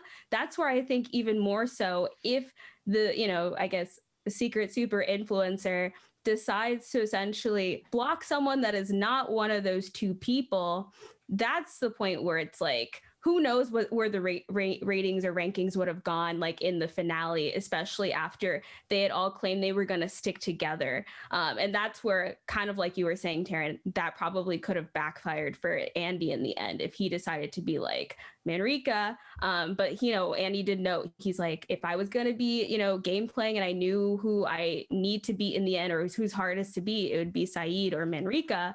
So maybe I could have done that. But I think at this point, it's like there's that huge emphasis on we need to find out if it is Pippa and Joey, and 2, we got to stick together, because if we stick together, we're at least going to rank ourselves all higher than we're probably going to rank Tom or basically, yeah. So that sort of thing. Yep.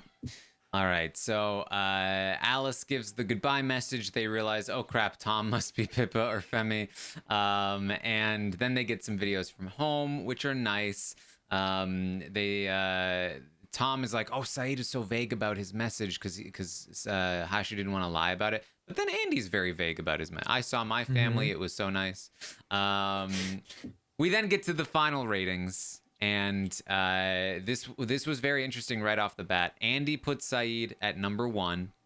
Felix puts Manrika at number 1. Saeed puts Andy at number 1. And Manrika puts Felix at number 1. They trade it around, and this is why it would have ended up in a tie. So obviously, Saeed and Andy, loyal to each other, put each other number 1. Felix and Manrika do the same. And I have to imagine that part of this is because they knew tactically that the other two would probably rate each other number 1. And so they would have to rate each other number 1 as well. I think that ultimately Saeed is the most tactical rater here, and I do think that rating Andy number 1, it certainly could have been out of loyalty, but I think it was also a little tactical, knowing that Manrika did not like Andy, knowing that Manrika and Felix were probably going to go for each other. It kind of makes sense for him to put Andy number 1. And it kind of did. If he doesn't put Andy number 1, then one of Felix or Manrika are going to have an upper hand. So at the end of the day, if anybody was rating tactically, they all kind of made the right call because they all ended in a stalemate. But if some of them weren't, then maybe not. But ultimately, we don't see a lot here in the pre-stages. We only see that Andy did put Tom last, and we see that Tom put Andy third. And so when I saw that they had all rated each other number 1, each one of the 4 got first places, I was sure that Tom wouldn't win just based on the energy that they had. They're not going to let these guys get one over on them. And so when Tom puts Andy third, I knew he's out. There's no chance of winning because Tom is going to have a ton of influence on these rankings. So at this point, I thought winner has to be Manrika, Felix, or Saeed. I was kind of feeling like it could be Saeed still, but actually, that is a question I have for you guys. I'm curious at this point. So we're just at the end of the finale. I'm curious who was your heart telling you was going to win, and who was your head telling you were going to win? Because in my heart, I was like, yeah, I'm here for a Saeed win. He's going to waltz out of that studio with £100,000. But my head, because I've been burned by UK reality TV one too many times, and maybe I'd started to believe the middle-aged Facebook mums, I really thought Andy might win. That's what my head was telling me. But I'm curious, where did your heart and head tell you? Like all through the week, I was getting more and more convinced that Felix was going to win. Heading into the finale, I completely ruled out Andy based on the Tom rating. And then I was like, okay, I can absolutely see a scenario where Manrika wins, but I can also see a scenario where Felix wins. And I can also see a scenario where Saeed wins. I was like, I honestly think I couldn't decide. It was a complete toss-up for me outside of Andy, who I knew was out of it, because I had no idea how Tom would rate. And that was part of it, right? And it was basically arbitrary. But prior to the finale, I was thinking that I felt like it might be Felix. I felt like we had gotten so much from Felix, and I was feeling like we were getting more and more attached to her as time went on. So, I was feeling that, but in the finale itself, I saw every single scenario, and I thought each one was very plausible. My heart has and always will belong to Saeed. So I was like, that's my guy right there. Like, he can do this. But the Tom rankings were really the place that I felt most blinded by. But I too thought, when we talked last week, I thought Saeed's in the lead, and Felix is close up on second, if anyone is. Somewhat in the finale, for whatever reason, I can't even explain this to y'all, but I kind of forgot about Felix having a shot to win. So I really thought we were going to end up with a Manrika win potentially. And I was very okay with that. I was like, I would love nothing more than the person everyone's been going after to end up taking the crown. I'm okay with this arrangement. I really am. Especially like if you're her, you see, not only are you not going to have the man, not only are you not going to have your uncle, take the money, because please take the money. You at least you had this, you talked about your family, and this kind of bring the family together. This is good. So I was okay with that. But I genuinely, in my heart of hearts, thought that this was Saeed's to lose from like the second week. Yeah, for me, I think it was complex because all week I could see any of the four of them winning, with it being Felix, Manrika, Andy, Saeed. I was actually genuinely concerned about Pippa and Joey being in the final. And that's actually kind of why I wanted them to be blocked, because I felt like there might be an outcome that shouldn't happen based on maybe their previous relationships with like Manrika, Andy, etc. when they were originally in the game. So that's what I was generally concerned about. Personally, I think from watching the game, I really wanted Hashu or I wanted Manrika to win the game, but I was thinking that it could be Andy.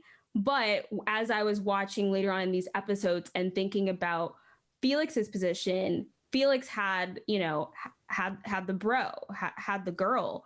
Saeed was the only, I guess, issue, I think, for Felix, but even they, kind of got to some sort of understanding. So I think as I was watching on, I was like, I could see Felix winning this, but I think I had always really wanted like a Hashu or Manrika win, just because I felt like they both played the game fairly well. And I know Manrika had some difficulties, but she really built herself back up. And in the end, she technically almost won if it weren't for her, for her thinking about her relationship with Felix. Yeah, there apparently was some uproar on the internet prior to the finale because, and I don't know the details of this, but apparently there were a lot of people who felt like something had been accidentally spoiled and that Manrika was the winner, and people were very upset about it. And so it really came all the way up until the wire when that rug got pulled out. And so there were a lot of very pleased people on the internet with the outcome of this. But yeah, I do. So when we get to the final results, Emma says, in the result of a tie, and I said, okay, so there's a tie. There's a tie. Yeah. And so when it goes, Tom is last, I knew that. Then it goes Saeed. I was like, okay, Andy's not winning. Saeed's already out. It's a tie between Manrika and Felix. And oh my God, it's going to come down to who Tom rated first. And so that's all I was thinking up until they finally revealed it. And I really didn't know. I had no idea which one they were going to put first, knowing that they were probably ranking tactically. It was just going to be a toss-up. So, that was what it came down to for me there in the final reveal. I'm curious. I want to get the opinions of the panel. Now, I've got my opinion on this, but I want to see if I'm like way off or accurate. How would we all feel about joint winners? Just half the prize. Manrika and Felix, they are your winners of season 2. They tied after all. Nah. How do you feel about that? I don't want joint winners. Well, you don't want joint winners. if Tom had won, it would have been a joint win, but that would have been bad. I don't want that. As one, right? Yeah. I don't want a dual player to win either. I want a single person to win. Yeah, I don't know. I don't know if I wouldn't have liked that. I don't think. I just want one winner. But that's where I'm wondering now, like, so in the case of if they had all basically tied, what would they have done? Would they? I imagine they would have, because this is what I thought they might be doing. But I would imagine that they would have gone back to your prior average rating. Yeah, I think so too. Because at first I thought they were saying the most amount of first places across the entire season. And I was like, whoa, but that's not fair for Felix because Felix wasn't there the whole time. Right. So I think instead, if they did an average rating over the course of the season, which also wouldn't be entirely fair because there's too much strategic rating that happens between like in the middle of the season. But I mean, there's strategic rating at the end too. So it really doesn't matter at the end of the day. So I think that's probably where you would go for an additional tiebreaker, at which point it probably would have been Andy that wins, right? Who I think got the highest average. He had the most influencer spots, right? He had the I most think. influence, although would have it been. would have been tight between Andy and Manrika because And Andy did Manrika, have a yeah. couple of low spots and Manrika never got Yeah. too low, but Andy was more consistently high. So maybe somebody in the audience will tweet at us or comment at some point, and we'll do the math and average out the placements between Manrika and Andy. I mean, honestly, I don't think Felix would have been in a terrible spot either. Felix was pretty decently high in the time that she was there as well. So I think probably Saeed probably fares the worst just because he was consistently up there, but never too high. Yeah. But who knows?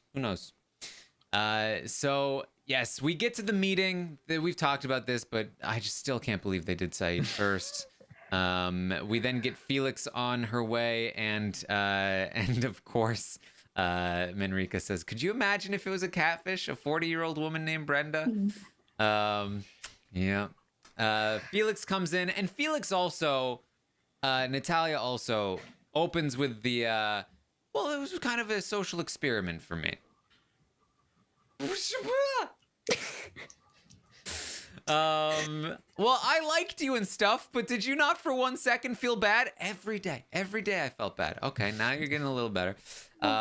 She This says, final dinner was just all around, in terms of dialogue wise, really, really strange. Because a lot of these players that we'd sort of like put on a pedestal of like, oh, you're quite clever, you're quite strategic. I don't know if it's just a symptom of them having been locked up for so long with no human interaction.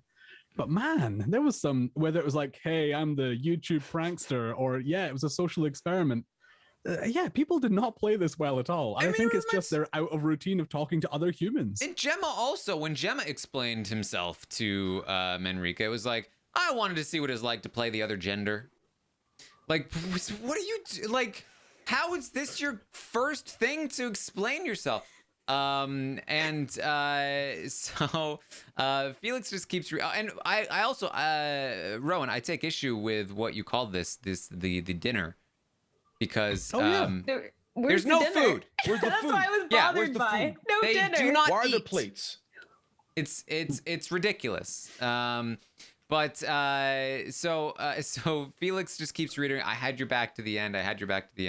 And I literally wrote why is Saeed here? This is so dumb.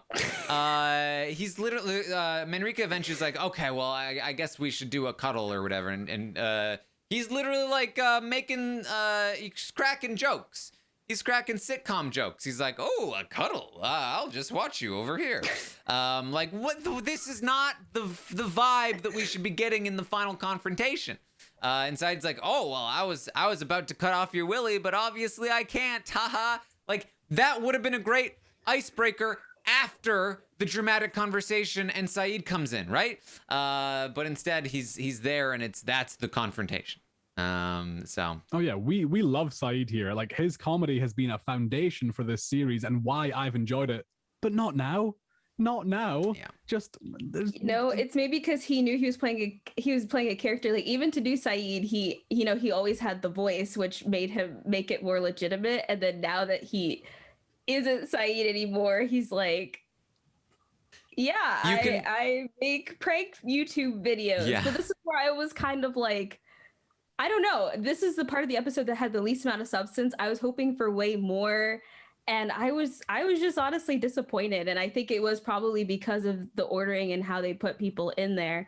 But even so, I don't know. Maybe a lot of these people are maybe you know, maybe socially awkward or more introverts, or just don't know how to respond, because now it's like basically everyone you thought maybe could have been someone wasn't someone, because we did see more catfishes. So I don't know if that was why it's like, I know you kind of, but I feel like I don't know you at all. So I think maybe everyone just felt uncomfortable. Yeah, and that is the thing. That is the main thing for me, is that for Saeed, for Felix, this isn't just a we're all meeting for the first time. This is double meeting for the first time for them, because you're meeting them for the first time and they're meeting you for the first time, and you know them as someone who no longer exists in your world.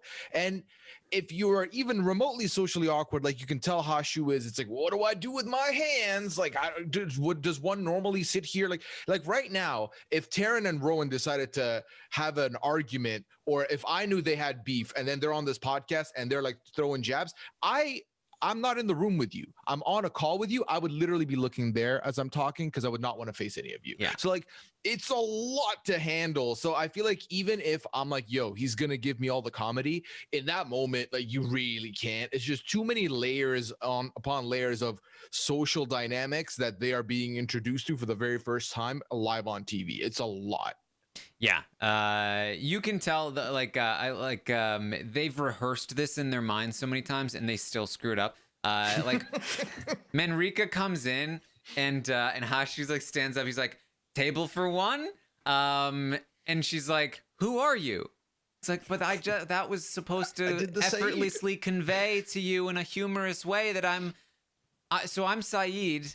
But who are you really? Oh, well, my name is Hashu. I'm a YouTuber. I do pranks. And then Andy comes. He's, what the bloody? This Andy is fun here. Manrika's like, oh, Andy, you're real. Thank God. Meet Felix. I love that so much. That was great. This is really funny too. Manrika's like, oh, Andy, so good to see a genuine person in here. I was completely honest this whole game. I never screwed you over or anything in this, and never once, just never did anything like that. Never. She's still lying. She's still lying. The game never ends for Manrika, okay? As if Never. he's not going to see this back, or people are not going to tell him, like, as in if his DMs. Pippa and Joey aren't on their way right now. I'm telling you, no one in this room had it worse than Manrika. Let's recap Manrika's experience. First, uncle that's not an uncle, but is a guy about your age who has a crush on you that you now have to navigate. Then Felix, a woman who was portraying a man that you thought you had fallen head over heels for, after telling him repeatedly that you had dirtbag guy after dirtbag guy, and this is a different experience, not real. Then it's Andy, the person who you tried to like get rid of in the game a bunch and then failed because your other people left, and then you had to make nice and pretend nothing went wrong. Then the two people that you conspired against Andy with show up to the dinner and are like, hey, what's going on, everyone? If I'm Manrika, I want to leave. I'm like, yeah, wait, did I win or not? Because this is not worth my mental. This is too much.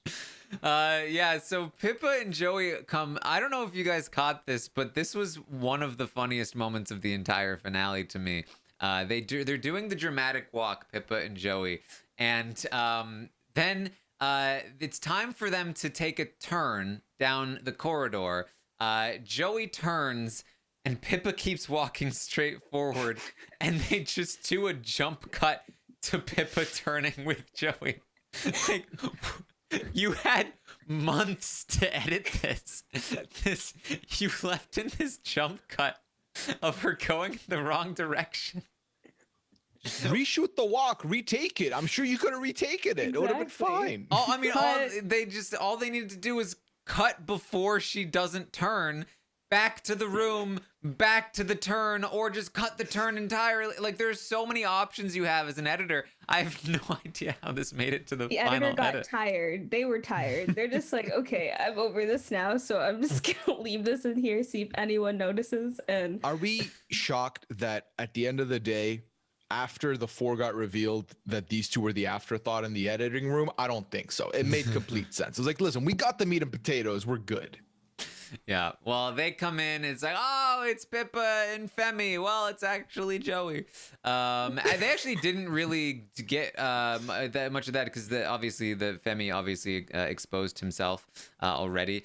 But Pippa's like, do you feel bad? Yes, I feel so bad. And then this was the best part of them being there. They're like, oh, Andy, we meant to ask, how did you know about Triple Threat? He's like, what are you talking about? What's triple threat? It's like a business or whatever. And Manrika's like, oh yeah. Did you know about that? I've told you about that already, right? Don't you think? There was just this funny thing where I was just like, I was mad for like 6 hours at you, and I immediately felt bad about it, and it was not a huge deal. He's gonna watch the show, Manrika. Like, what are you doing?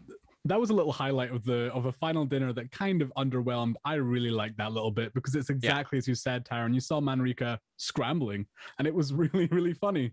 Yeah, I enjoyed it a felt lot. like she was still playing the game, I guess. Maybe she was probably still in that mode because even though the final rankings are over and they're meeting each other, I think maybe that's why also we didn't see some sort of like over the top response, because I feel like if anybody would have one, I feel like Manrika would be justified to have one because she literally had so much drama in this room with basically everybody.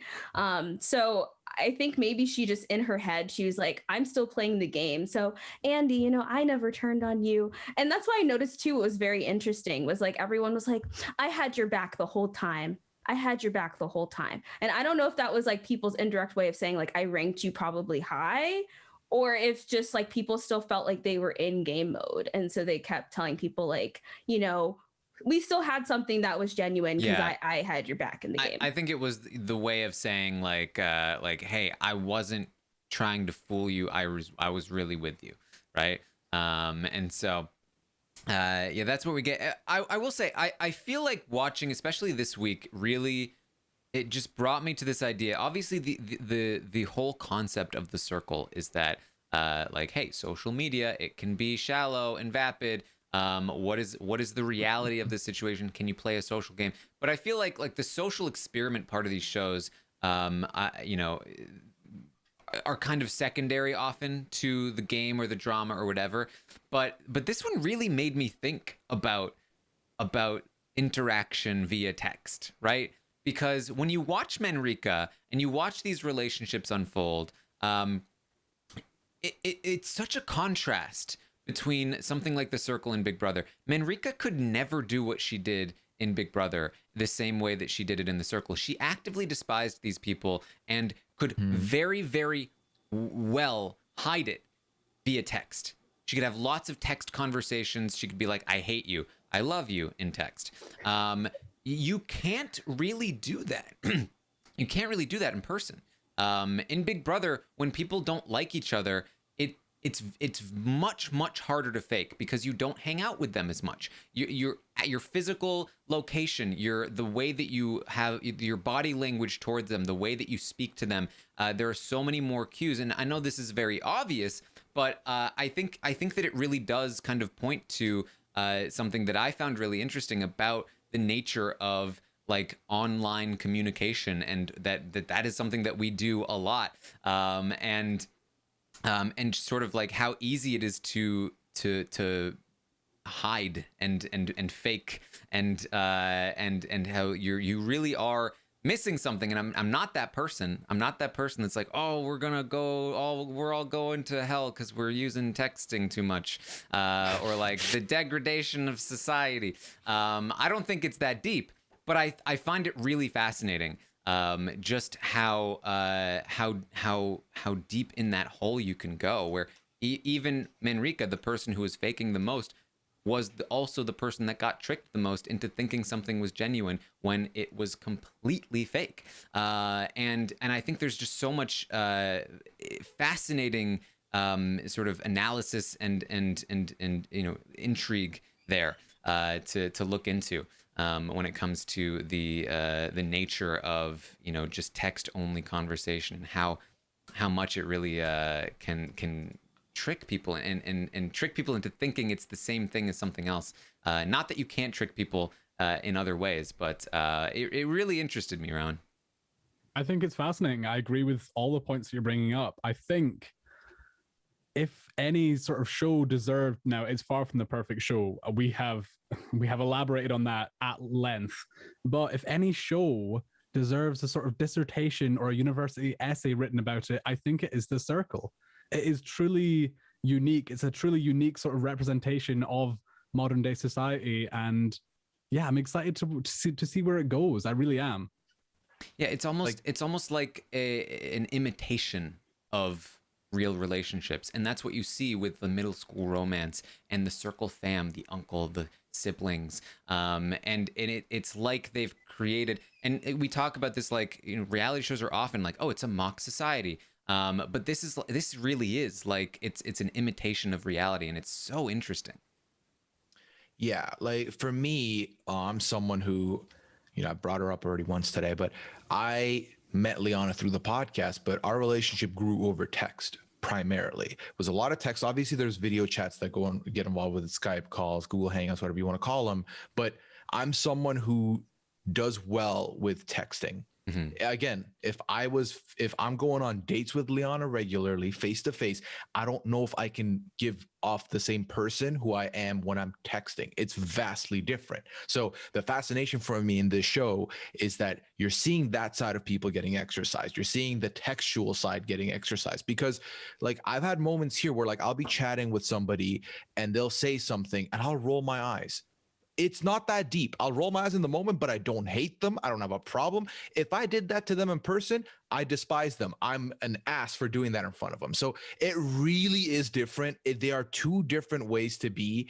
And it's funny because like I know I'm someone who I'm very cool still with calling someone and talking to them for 10 minutes than texting back and forth for 30. I'd much rather do that. It's quick, it's easy. I know Taran's like that as well. So like, but there's a lot of people in our day and age that are like, don't call me. Do not call me, never call me, text me. And then there's people that are like, I can only keep friendships by hanging out in person. I can't do it via text. I can't do it via video call. So being in the society we are today, having the internet be this big tool that's allowed us to communicate in very, very different ways, seeing a show that revolves around the texting aspect is immensely interesting to me. Yeah. Because you can literally, given the time you have, you can literally give the best parts of yourself while texting and kind of like pick and choose which words you want to use, where you want to use them, and make the perfect narrative. Whereas as we see in this little dinner, even people were putting their foot in their mouths left and right in those 10 minutes. Like it's vastly different doing it in person. Yeah, I feel like it's so understated, just like that we kind of just assume that texting is an extension of regular communication, but they are so completely different. In terms of like you're basically an entirely different person when you're texting, because you're filtered in a different way, and who you are is entirely about what filters are on you, right? So it's very fascinating. It's very interesting stuff. I think that there's a lot more that can be done in this format. And I'd be very curious, especially since they do so many different like country versions of this show. I would love to see them just try different kinds of games to play in this sort of variant that doesn't necessarily even have to have catfish or anything. There are so many different things that can be done, I think, with text communication like this. I'd be very interested to see all kinds of stuff here. But it really does make you think as well. And we've all considered this because we're human. When we watch the show, we often like to put ourselves in the situation of, oh, I wonder how I would do on it. You know, I wonder what I would do in that situation. And I can hand on heart say, I would suck at the Circle. I would be so bad at the Circle because, I mean, being British, almost everything I say, everything that comes out of my mouth has this little hint of sarcasm. And you know what doesn't work over text? Sarcasm. Sarcasm sinks like an anchor over text. And I don't think that's something I can remove from my personality. So I would just accept that I would be really, really bad at the Circle. How do you guys think you would fare? Hand on heart, all 100% honesty in the Circle. Up until this season, well, first of all, I think I'd do well, you know, not to toot my own horn. I think that's maybe where I would shine. Whereas in other places, like if you meet me in person, especially in the beginning, I'm quiet, I'm more observant than I am speaking. If I get to know you well enough, I won't shut up. But with texting, that gets removed completely. I had always thought up until this season that if I was to do it, I would be a catfish and I would be Liana with my personality. That's how I would play it. Liana has a lot of interesting stories, pictures like she can use. After this season, I was like, I don't know if I can, I don't want to trip up like that. I was like, maybe I'll just be myself. Maybe that's the move. But this is definitely genuinely the only show where I would even remotely consider applying for at this point in my life. And yeah, I think it'd be fun. Yeah. So my thing with texting is that I think that I could do it. I think that I could do it well. But I would hate it the entire time. I would be hating my life the entire time. I would be an anxious mess. And I would be texting like I was me, just being chill, but I would be dying on the inside because I'd be hating it so much. Because that is me. That is like you're close to me if I don't want to text you, because that's me. Like I don't want to have to do that with you. I just want to talk to you. You know what I mean? Like with people I don't know very well, I can't tell them no, I don't want to text you because you know it's rude. But like yeah, it's just like, I mean, I'll get there, but I'll hate doing it. That's my thing. Yeah, I think for me, I think it could go either way. I think in terms of how I communicate with people nowadays, I think it really depends on the person. I love in-person communication, but if people want to text, I will text them and I will actually have a normal conversation with them as if I were having a conversation with them in person. And I think for that reason, I think it would be very easily transferable for me to play the circle. And I think also I would be myself. I wouldn't want to worry about the whole telling some false story and then getting caught and some sort of detail, you know, being brought up. Or I would literally have to write an entire story where I basically have the ins and outs and specific details if I decide to be a catfish. But I think I would just want to go in there as a genuine person. And I think one thing that I've played some sort of like either like online games as well as I've played like a live reality style game before. And one thing I think that really has always worked for me is that I form genuine social connections with people, whether that is not only are we talking about game, but I think it's also really important to get to know the person and the individual. So I don't know necessarily if I would win per se, but I feel like I would do decently well because I think that basically how I play in games, I think would just transfer well because I kind of already do that. I already communicate in that sort of way in real life. From the sounds of it, I think you'd kick ass. I think you'd do really well. I enjoy that. I can't wait to see it. Applications are open. I mean, fire it in. I'll say in a few years, you know, I still have 2 years of law school to finish before I get there. But, you know, I think even more so after watching this season of The Circle, especially, and Celeb Circle, I'm just like, oh, I really, really like love this show. Because I feel like the US version, like the first season was okay. But I think like even more and more, I'm like, I think I would love this sort of experience. And I think that's the one nice thing too, is like, if I have opinions and feelings about people, you know, with Big Brother and Survivor, they might be able to tell like how I'm feeling, you know, about them, living with them and being within that same space. But I think the one nice thing about The Circle is like, even with Manrika, I feel like, you know, she tended to do it where she would express her real opinion about what someone said or what someone did out loud verbally. But then like in the message, it would be a whole nother story. And I think that's the one nice thing is like, you don't have to really interact with people, but you can be either yourself or whatever you want to be to other people and say what you need to say. To get people on your side. Yeah. All right. Well, we're here in the final. We introduce the final five. There's a super awkward interaction between Manrika and Gemma, where it's like, do we hug or no? And Emma is really going to be pushing the Saeed and Manrika thing, as we said. She's like, you were so nervous every time she talked to you. And he was like, "Oh, I was the kitchen's fault. There's something going wrong in the kitchen every time." And he's, I'm just really, really geeky, and the only thing is that this things in the kitchen happened, and then I get nervous around, she's like taller than me, and it's just I don't even know what's happening anymore. And Emma's just really pushing it, and it's very awkward. She asks Andy, do you still prefer a real person to win? He says yes, but he wouldn't be as disappointed as he thought he would be if a catfish won.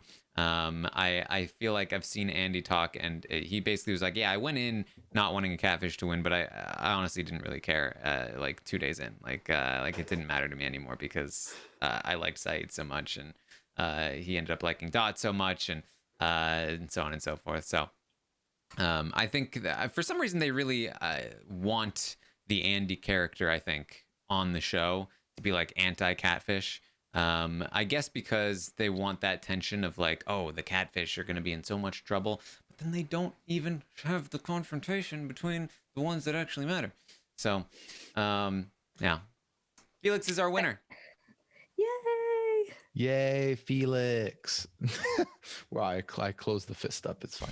No, you. Oh no, Pooya, go ahead. Go ahead. No, Rowan, please, I beg. No, I was just going to do a small little point of a little pat on the back, I think, in part to the editors, just because, as we mentioned earlier, we really didn't know coming into this finale until the final results were read. We really didn't know who was going to win. And it would have been very, very easy, with it being pre-recorded, for them just to give one person a clear winner edit. And frankly, we've been seeing that quite a lot on Survivor recently. So it was refreshing to really come down to this final decision. And largely 4 out of the 5 people that were standing there stood a chance, in my mind. So yeah, thank you for that. Actually, I have a theory about this. So with shows like this, so they're used to filming it live and doing a very quick turnaround. Shows like American Ninja Warrior do something similar, where most of their filming and editing is done simultaneously, as though it's going to be aired very quickly, even though they have lots of time afterward. And things like Big Brother Canada, they film their live shows live to tape, which include many of the mistakes that were made, even though they had time to edit them. So they've been doing these reveal rooms with the eliminated players, the blocked players. And in these reveal rooms, assuming that we're seeing the same thing they're seeing, they're seeing full-on edited clips of what we see in the show, which tells me, I think that they're probably, and it doesn't really make sense otherwise if you think about it, that they are doing this, they are using the same editing process that they used when they were doing it live. And that they are doing most of their editing in real time as the show goes, and then maybe coming back in and adding some extra stuff here and there, depending on whether they feel they need to or not, right? But that would also make sense for why they leave in a weird jump cut with Joey and Pippa, right? So that would be my theory on this stuff. So I think that probably there wasn't much of a winner's edit because they probably didn't know who the winner was when they were editing most of it. Which I'm okay with. I love that. I would much prefer that than from like episode 2. I'm like, okay, well, edgically speaking, this is what they've done. This is what that means. I much prefer going into the finale thinking literally any of these 4 could win, and I'm okay with it. Like I would much rather have that. I do want to share something here for the video audience. This is the faces of everyone when Saeed is announced as 4th. Look how shocked they all are. Look, like everyone. And this is not capturing the people that the blocked people that were also shocked. Here's the thing, Saeed not winning, fine. Saeed being 4th, my jaw was on the floor as well. So I just wanted to put that out there. I had literally audibly screamed. I was shocked. I was like, I had thought that, like, I don't know, in my head, I was like, Saeed could very well win this game. So the fact that he was 4th, I was as shocked as all of them were. So yeah, I mean, that you brought that clip. This is very classic Manrika as well, though. She put Saeed last apart from Tom. So where she's like, "What? My plan actually worked." Manrika is still playing the game today. Exactly. Like, she's still I can guarantee you. So here were the final rankings here. Saeed had Andy 1st, Manrika 2nd, Tom 3rd, Felix last. And as I said, I think this may have been the most tactical ratings of any of them, but could also have just been genuine feeling. We do know that, I mean, I don't think there's any chance that he thought that Tom was not a catfish at this point. So I think that putting Felix last was an attempt to make sure that Felix did not win, while still putting his buds Andy and Manrika above. Andy puts Saeed first, Felix second, Manrika third, Tom last. That is straight just Andy's personal feelings. Yeah, Yes. 100%. Tom does Felix. Actually, let's save Tom for last because this is the most important. Manrika does Felix first, Andy second, Saeed third, Tom last. Now, she says that she's doing this tactically. I'm trying to figure out exactly why she thought this was tactful. First of all, if she puts Tom first, she wins. That's the tactics, right? Like that's, but I assume that she was worried that if everyone does that, then Tom would win. But here's the thing. Again, this is prisoner's dilemma. If everyone is doing that, then you've already lost by putting Tom last. So you might as well put Tom first. In the end, again, I think she says it's tactical, but it just like many of, I think, of her decisions throughout the game, it was infected by her personal feelings here. And she ends up putting Felix first. And then I think the tactical nature was Andy second over Saeed more than anything. Fearing that Saeed would make it there, thinking probably that, okay, Andy has been rated last a bunch of times because people were too worried about him winning.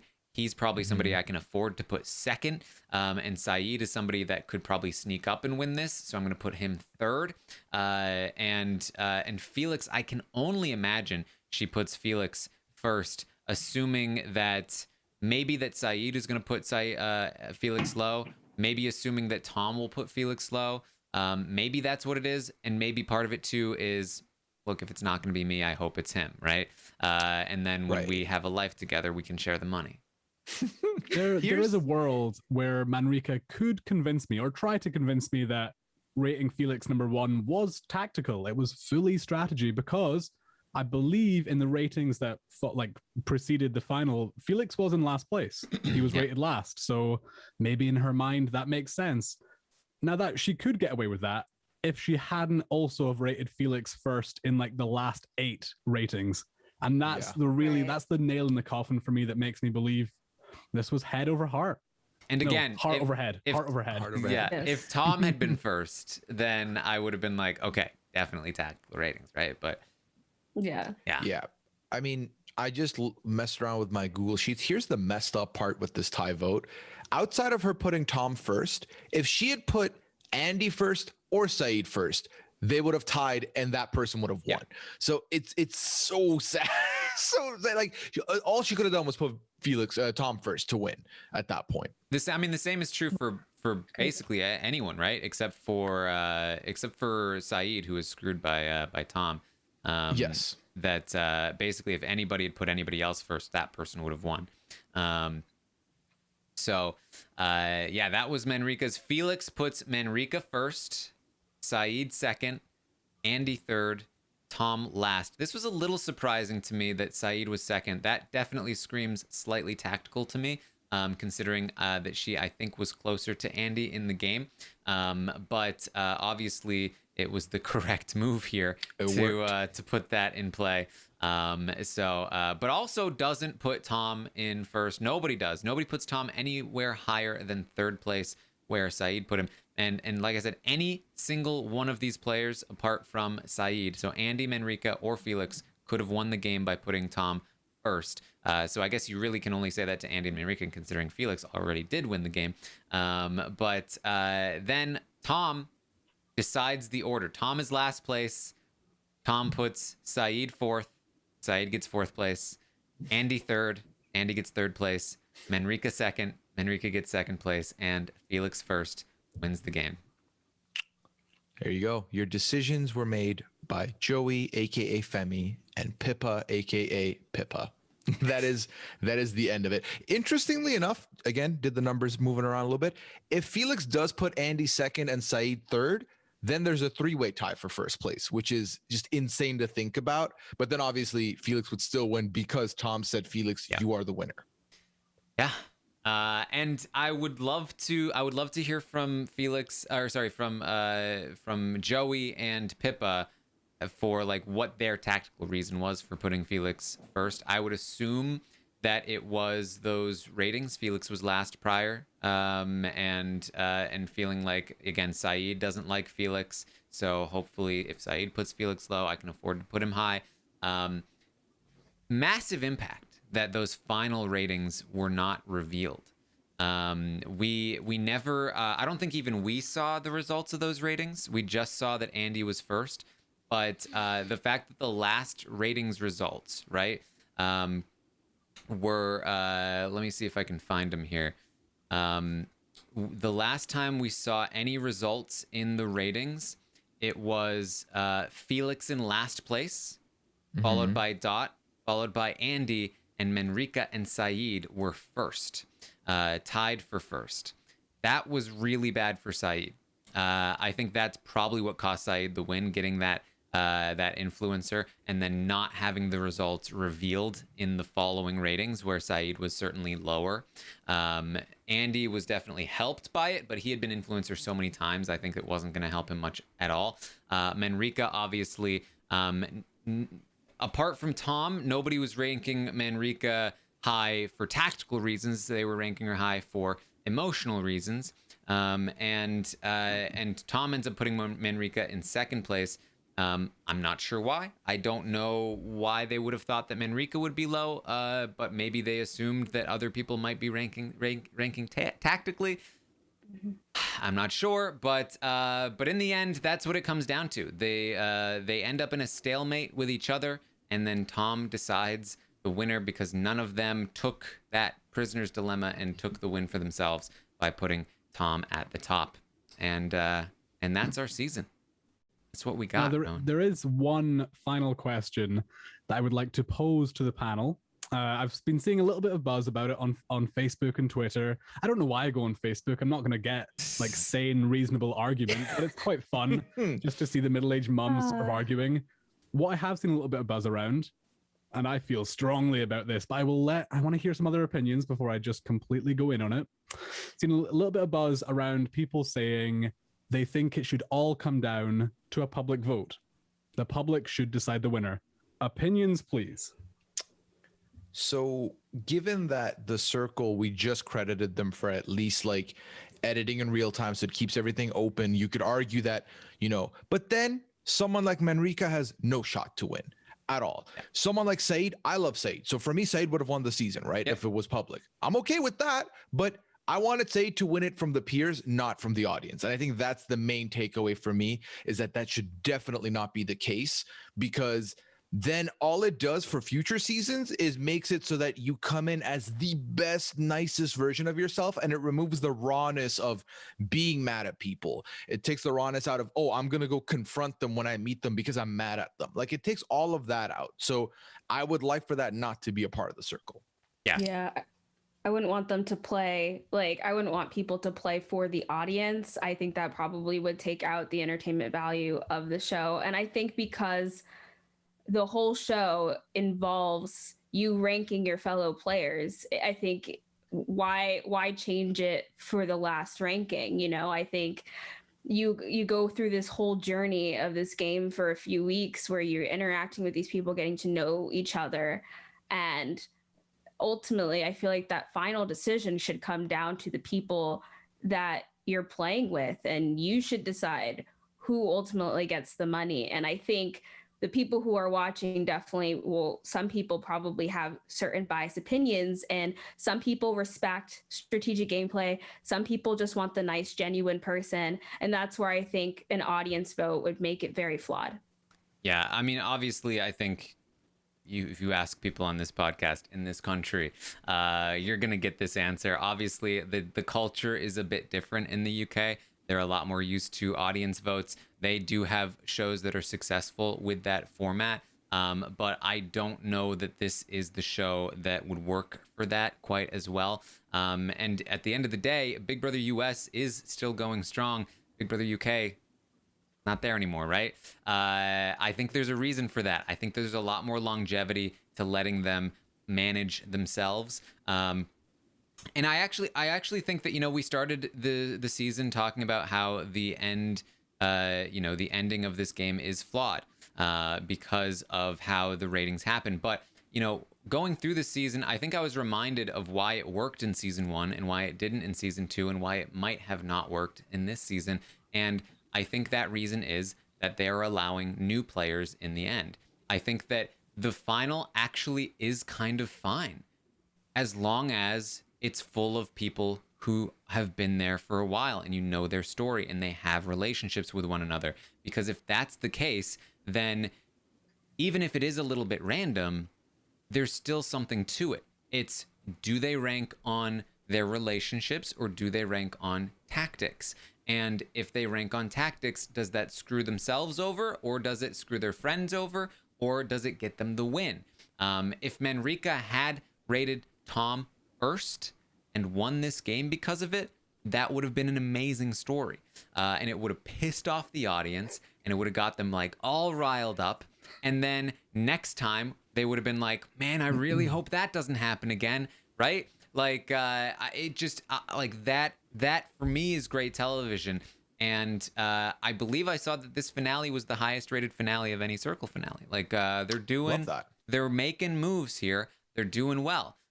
So I think that I think that if Dot had been in this finale, then it would have been perfect, and I wouldn't have had any issue with how it went, because every single one of them had a case to win, and any single one of them winning would have been fine with me, because it would have come down to all of their collective decision making. And it would have been very interesting to see how that played out. I think the only reason it's flawed is because, looking at Celebrity, you had Big Nasty there, who wasn't really liked by anybody, one, because of tactical voting.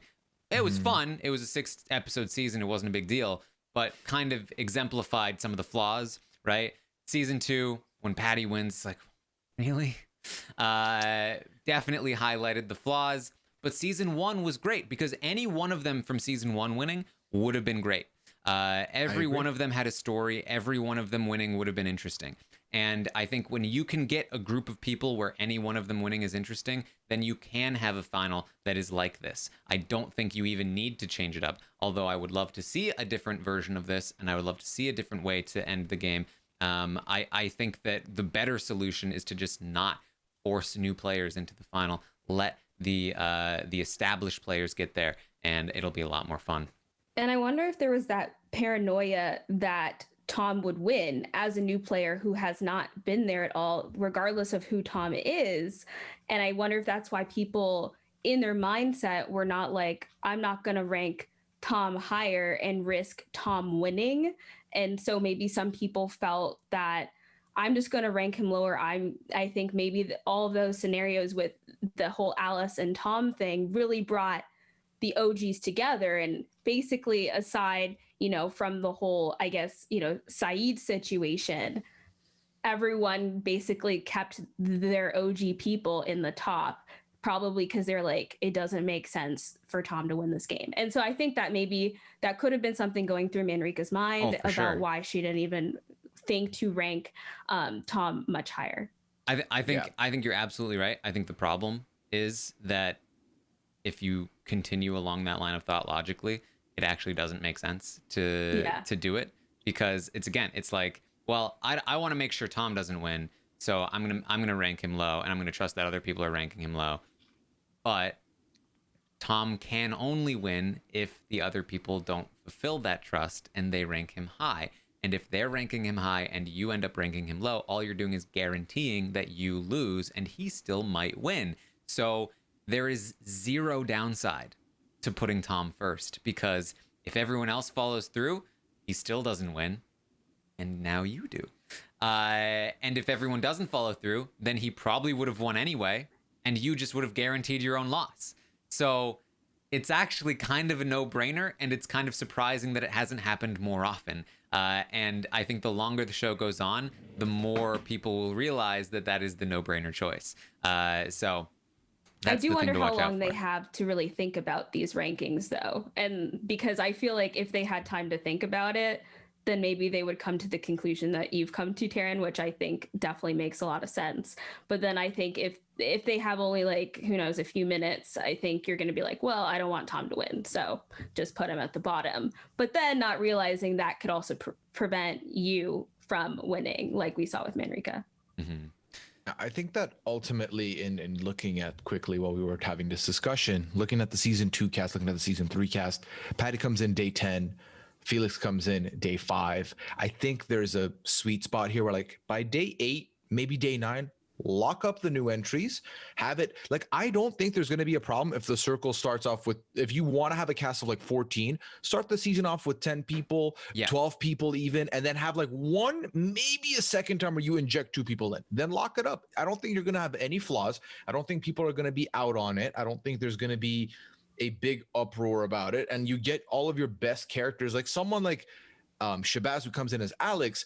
I initially saw Shabazz, I was like, I hope you're playing yourself. Oh, you're not. I'm upset about that. But then the more we got from Shabazz, I was in a weird place where I liked Shabazz, but I did not care about Alice. I just didn't care about Alice at all. It was like, if you were here episode 4 or 5, I might give a damn. Like, I just don't. So I think that's the inherent flaw as far as the rankings go. And obviously season 1, we finished it at final 4. If they had a final 4 here, Tom would have been the one removed. Easily decided Tom would have been the one removed. You have these 4, things get a little bit more intriguing. So I think that is the inherent flaw. As far as to go back to what started this whole discussion with the public voting, the public got their Viewers' Choice Award, and that is all they need. I think that works. And I think once we go back outside of the pandemic into a more live format, they will bring that back in probably. Yeah. So the public will get theirs. And ultimately, I would love to think that, the public vote would cause so that people don't really hate on other people because they can just vote for their winners. No, all that would do is it would give them the voting power, and they would still go after all the people they hate. So like, I don't like that. Yeah, I think the public award, especially, like, I feel like the first season it was what, like 70-30, or it felt like it was pretty close to like it wasn't actually that much less than winning the actual show. And I think that's fine. Like, I think it's best of both worlds that there's a game, there's a winner of the game, and if you want to reward your favorite, boom, there's your option. And I think that the audience should be ranking. I don't think they should be voting for a single person. They should be ranking just like the players in the game. I think that would work if they were to implement that. But even so, I still wouldn't like it. Oh, yeah. No, don't get me wrong. I am over the moon that I am surrounded by sane people who want to just, like, when it comes to, like, for the big decision, want to just condemn public voting to the pits of hell of reality TV. I have seen public voting ruin countless shows here in the UK. It's my hugest pet peeve when it comes to TV. I could write essays on how much I hate it. So yeah, thank you guys for being sane and also saying that it's absolutely terrible, because if it all comes down to a public vote, guess what? Like, the game's not deciding the winner, the editors are deciding the winner. And I've seen it happen countless times here. And it's really why I can't watch, or I couldn't watch when it was on Big Brother over here. I love the US format. I love it so much. But the UK format is just horrible that it all comes down to, who does your next door neighbor Karen think is great? And she obviously thinks terribly. Yeah. I mean, the fact that all these shows are under the identity of a reality TV means that everyone puts it in that, like, vision. So someone who is more casual of these shows and not like I'm here for the analytical, the social strategy of it all, they're just there seeing the good versus evil, and they will always pick good, right? So that is something that I think that because everyone's looking at, a lot of people look at it that way, you just can't have it be a vote. If they somehow rebranded these shows as like social strategy and eliminated the word reality, maybe then the voting ends up being different, but I still don't trust it. And if I may get on my soapbox for a second, I'm gonna get on my soapbox for a second. The game's over. Manrika took many L's, doesn't win, doesn't get the guy, doesn't get the uncle. Like, it's over. Let her live her life. Don't be tweeting at her. Don't be like, hashtag the circle, Manrika is a POS and I'm so happy she got hers. Like, who cares? The show's over. You had fun. It was a good season. Move on. It is not worth your time. And ultimately for you, this was a TV show you got to watch during the pandemic. This was very much her life for a month. And now this is her life forever, where people are going to come at her. So alleviate it. Don't be a part of the problem. Be a part of the solution. Just let it go. Yeah, and I think in general, there's just such a huge issue with when people watch reality television. They should tweet what they feel if they want to tweet, but do not go in the DMs of that person and send them death threats and hate and stuff like that. The fact that I had to see Manrika put out a video on her Instagram about people sending her hate, and she said that she's fortunate that she has thicker skin, so she's been able to handle some of it. But even so, like, none of what Manrika has received is even warranted remotely. And I think that's one thing people need to realize. This is a game for money. So people are going to play the game and how they feel to play the game. And I think the one issue I did have was a lot of people would criticize Manrika for the game she was playing, but it's like a lot of people who were playing Catfish were doing similar things, but they were getting praised for doing those things. And so that's why I think people need to realize the people who are there, and since it is a reality television show, these are real people who have real feelings. And so people need to realize that what they do say can have an effect on those people and their mental health. Yeah, and I feel like it's very easy to say, like, don't send death threats. That's bad. But I want to make sure that the message is clear here, because I don't want to make people feel like, well, I don't send death threats. I'm clearly a good person. It's not just death threats. You don't have to go that far to have severe impact. And I think that that person that's thinking that they're in the clear because they haven't sent a death threat. I think that like any kind of directed hate is bad, and it shouldn't happen. If you think that Manrika played a bad game, or you think that she is hypocritical or anything, all of those things, feel free to express your thoughts. Do not direct it at her. Do not make it personal. Do not bring it outside of the context of the show, because that's where things get really dangerous. And like, people's mental health is not something to play around with. Like, just because somebody is mean on a show does not mean they deserve to be hounded for it for the rest of their lives. And it's not as simple as just not going on social media or not going on the internet. Could you imagine trying to not go on the internet? Because even if you do manage to not go on the internet, you will always know in the back of your mind that the internet is there waiting for you to look at it, hating you, talking about you. You can't just block it out. It's not that easy. And if you haven't experienced it, you can't know that. So the idea that you are justified in any way sending that amount of vitriol, and again, it's fine to talk about a show, to criticize players, to do whatever you want in the context of your own bubble or whatever. But when you are directing hate, personal hate at people, that is when you have crossed the line, and get out of here with that. And I know that I'm probably speaking to people who aren't doing those things, but if you are one of those people that aren't doing those things, continue to spread this message, because it's a hard one to get out there, because it's not fun. It's not a fun message. It's not. It's the buzzkill message. It's the, like, hey, we're trying to have fun over here. Why are you yelling at us message? But you need to be saying it loud and clear, because you do not want to be quiet and then have somebody cause themselves harm or somebody else harm, and then feel like you did not do enough to stop it. So absolutely. This is something that I feel very strongly about. I really hope it doesn't send. Oh, fisty bump all the way. I hope it doesn't put Manrika off from potential further reality TV, because if there's anything that's been emphasized by the overwhelming, and it really has just been unlike most contestants in the UK, it's just been an overwhelming amount of hate I want Manrika to use this as like a springboard. I want her to use this fact that, like, hey, look at me, casting teams. I am clearly a fantastic TV character. I can emote such or elicit such emotions from the audience.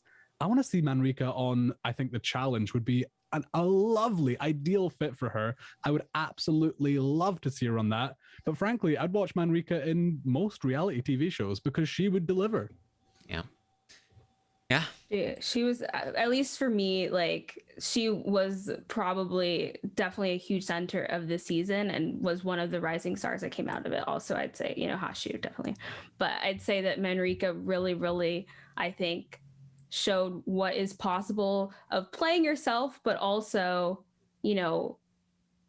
working and using those relationships to succeed to an extent. I mean, obviously she didn't win, but she still did come in second. So I think that's something definitely to note. Yeah. And like I said, for me, this was the perfect ending. The season had a great story. Fisty bumps to Felix because I really did enjoy watching her. And that's what we have. That is season 3 of The Circle UK. In what, like a week? Less than a week? Just a few days. The 14th. The 4 14th days. on Wednesday. Yep. The Circle US is gonna start up. And boy, does that look interesting. I watched the preview for it, and they really made a point of emphasizing that this was a much more strategically focused season. And if that's what they're emphasizing, I have to imagine that that's what they're going to deliver, because that's what they're advertising for. I think they must have gotten feedback last time that people were hoping for something more strategic. I know I was. And so it feels like that's what we have. I'm very excited about it. I do not know who the person from the show is, but I am excited to see somebody named Lance Bass. So I'm very excited. We're going to be covering that when it starts up. Make sure you look out for those podcasts starting on Wednesday when the show drops. So you'll be on the lookout for that. You can find me on Twitter at Armstrong Taran if you want any links to podcasts that I will be doing to cover the show. You can also find me on Twitch, twitch.tv/Taran Armstrong, all the time, doing stuff all the time. I'm also covering Big Brother Canada. You guys know this. Pooya, what have you been up to? I have been talking More Masked Singer, so that's been fun with Liana. We put the latest episode out today. You can check that on the Wrap-Ups Network. 90 Day Fiancé, still going strong. Wrapping up that season, it'll be good. Big Brother firing on all cylinders. We'll be talking about that as well. And of course, I stream about 3 times a week over on twitch.tv/Pooyaism. And I would like to use the last remainder of my plug time to talk about the fact that I looked it up. Apparently, Manrika was approached for the Love Island. Said no because she realizes her connection with Saeed. Hashu. This is from a website called OK Magazine. Rowan from the UK. I'm trying to open the article. They're saying I can't because I'm not from there. I'm going to link it to you. Can you please look at it and tell us about it? Please? Oh, fire away. Because it might just be tabloid nonsense, but I read that. Rowan, is this a tabloid nonsense source? OK Magazine, yeah. It's not exactly... not OK Magazine. No, it's not the most reputable. I'm on it now. The Circle's Manrika. Or it's okay, for Love Island. but not great in terms of the news that they provide. I don't know. Cool. All right. Well, that's been my time. All right. Well, Geneva, where can people find you as Rowan is reading up on tabloid nonsense? Sure thing. So people can find me at Peace Love Gen GEN on Twitter. I tweet all about reality TV and just random things in life. Actually, this week I guest podcasted on the Temptation Wrap Up with Kirsten and Maggie. So we talked about episode 8. So definitely, if you're watching that or not watching that and are just interested in crazy reality dating shows, check that out. And then you can also find me at Silent Podcast on YouTube with Sasha and Isaiah, and we talk some other reality TV shows as well. All right. Okay, so I've got the hot scoop from the hot press of OK Magazine in the UK. It appears Manrika was approached at the start of the year, so before the Circle was even a thing. Before that, but she'd filmed it, but it obviously wasn't out in the reality TV ethos. But no, I mean, I'd much rather watch her on The Circle than Love Island. Love Island, there's no strategy there. Oh, it's a controversial opinion, but I think it's absolute trash TV. So I'm delighted, and that's going to cause some people. It's going to cause some ruckus in the comment section, but oh well. Delighted to see Manrika here on The Circle. And while I'm signing out, I just want to say thank you to so many people. Like, thank you to everyone who's given me the opportunity to be here on RHAP, something that I've been listening to for like double-digit years. This is, as weird as it sounds, a dream come true to just like be part of this ecosystem. So thank you for everyone who has made that possible. Thank you to everybody who's joined me week in, week out. It has been an absolute delight. And also, I mean, it just emphasizes that the RHAP family is like top tier in the internet, just unrivaled, because I've been receiving so many nice messages. Like, it's just such a lovely community, and that is something that should be cherished. And it's why I've stuck around for double-digit years. It is something that should be cherished on the internet, where it can be a minefield sometimes. So thank you. Just thank you to everybody. Thank you for joining us, Rowan. It's been so much fun having you with us. No, it's been a delight. Honestly, it's been everything that I could have wanted and more. So thank you. All right. Did the link say anything about Hashu? I don't know why Hashu was even mentioned. I'm pretty sure classic OK Magazine, that was kind of clickbait. Yeah. Yeah, we got no. clickbaited. Yeah. But maybe they heard through the grapevine that Manrika didn't find love, so they're like, let's try out Love Island for her, see if she can find a guy over there. But Pooya, you got catfished. Big time. And I'm not okay. Maybe I'm Andy. I'm not okay with it. I'm not happy that OK Magazine catfished itself as a reputable source and then fooled me, because I can't turn on my VPN mid podcast because it'll like lag me out. So I don't want to do that. So yeah, thanks for nothing, OK Magazine. All right. Well, thank you guys so much for joining us across this what a few weeks here in Circle Land, from the UK celebrity to the UK season 3 proper, and we will be heading into the US season 2 very soon. So thank you guys so much for joining us, and see you next time.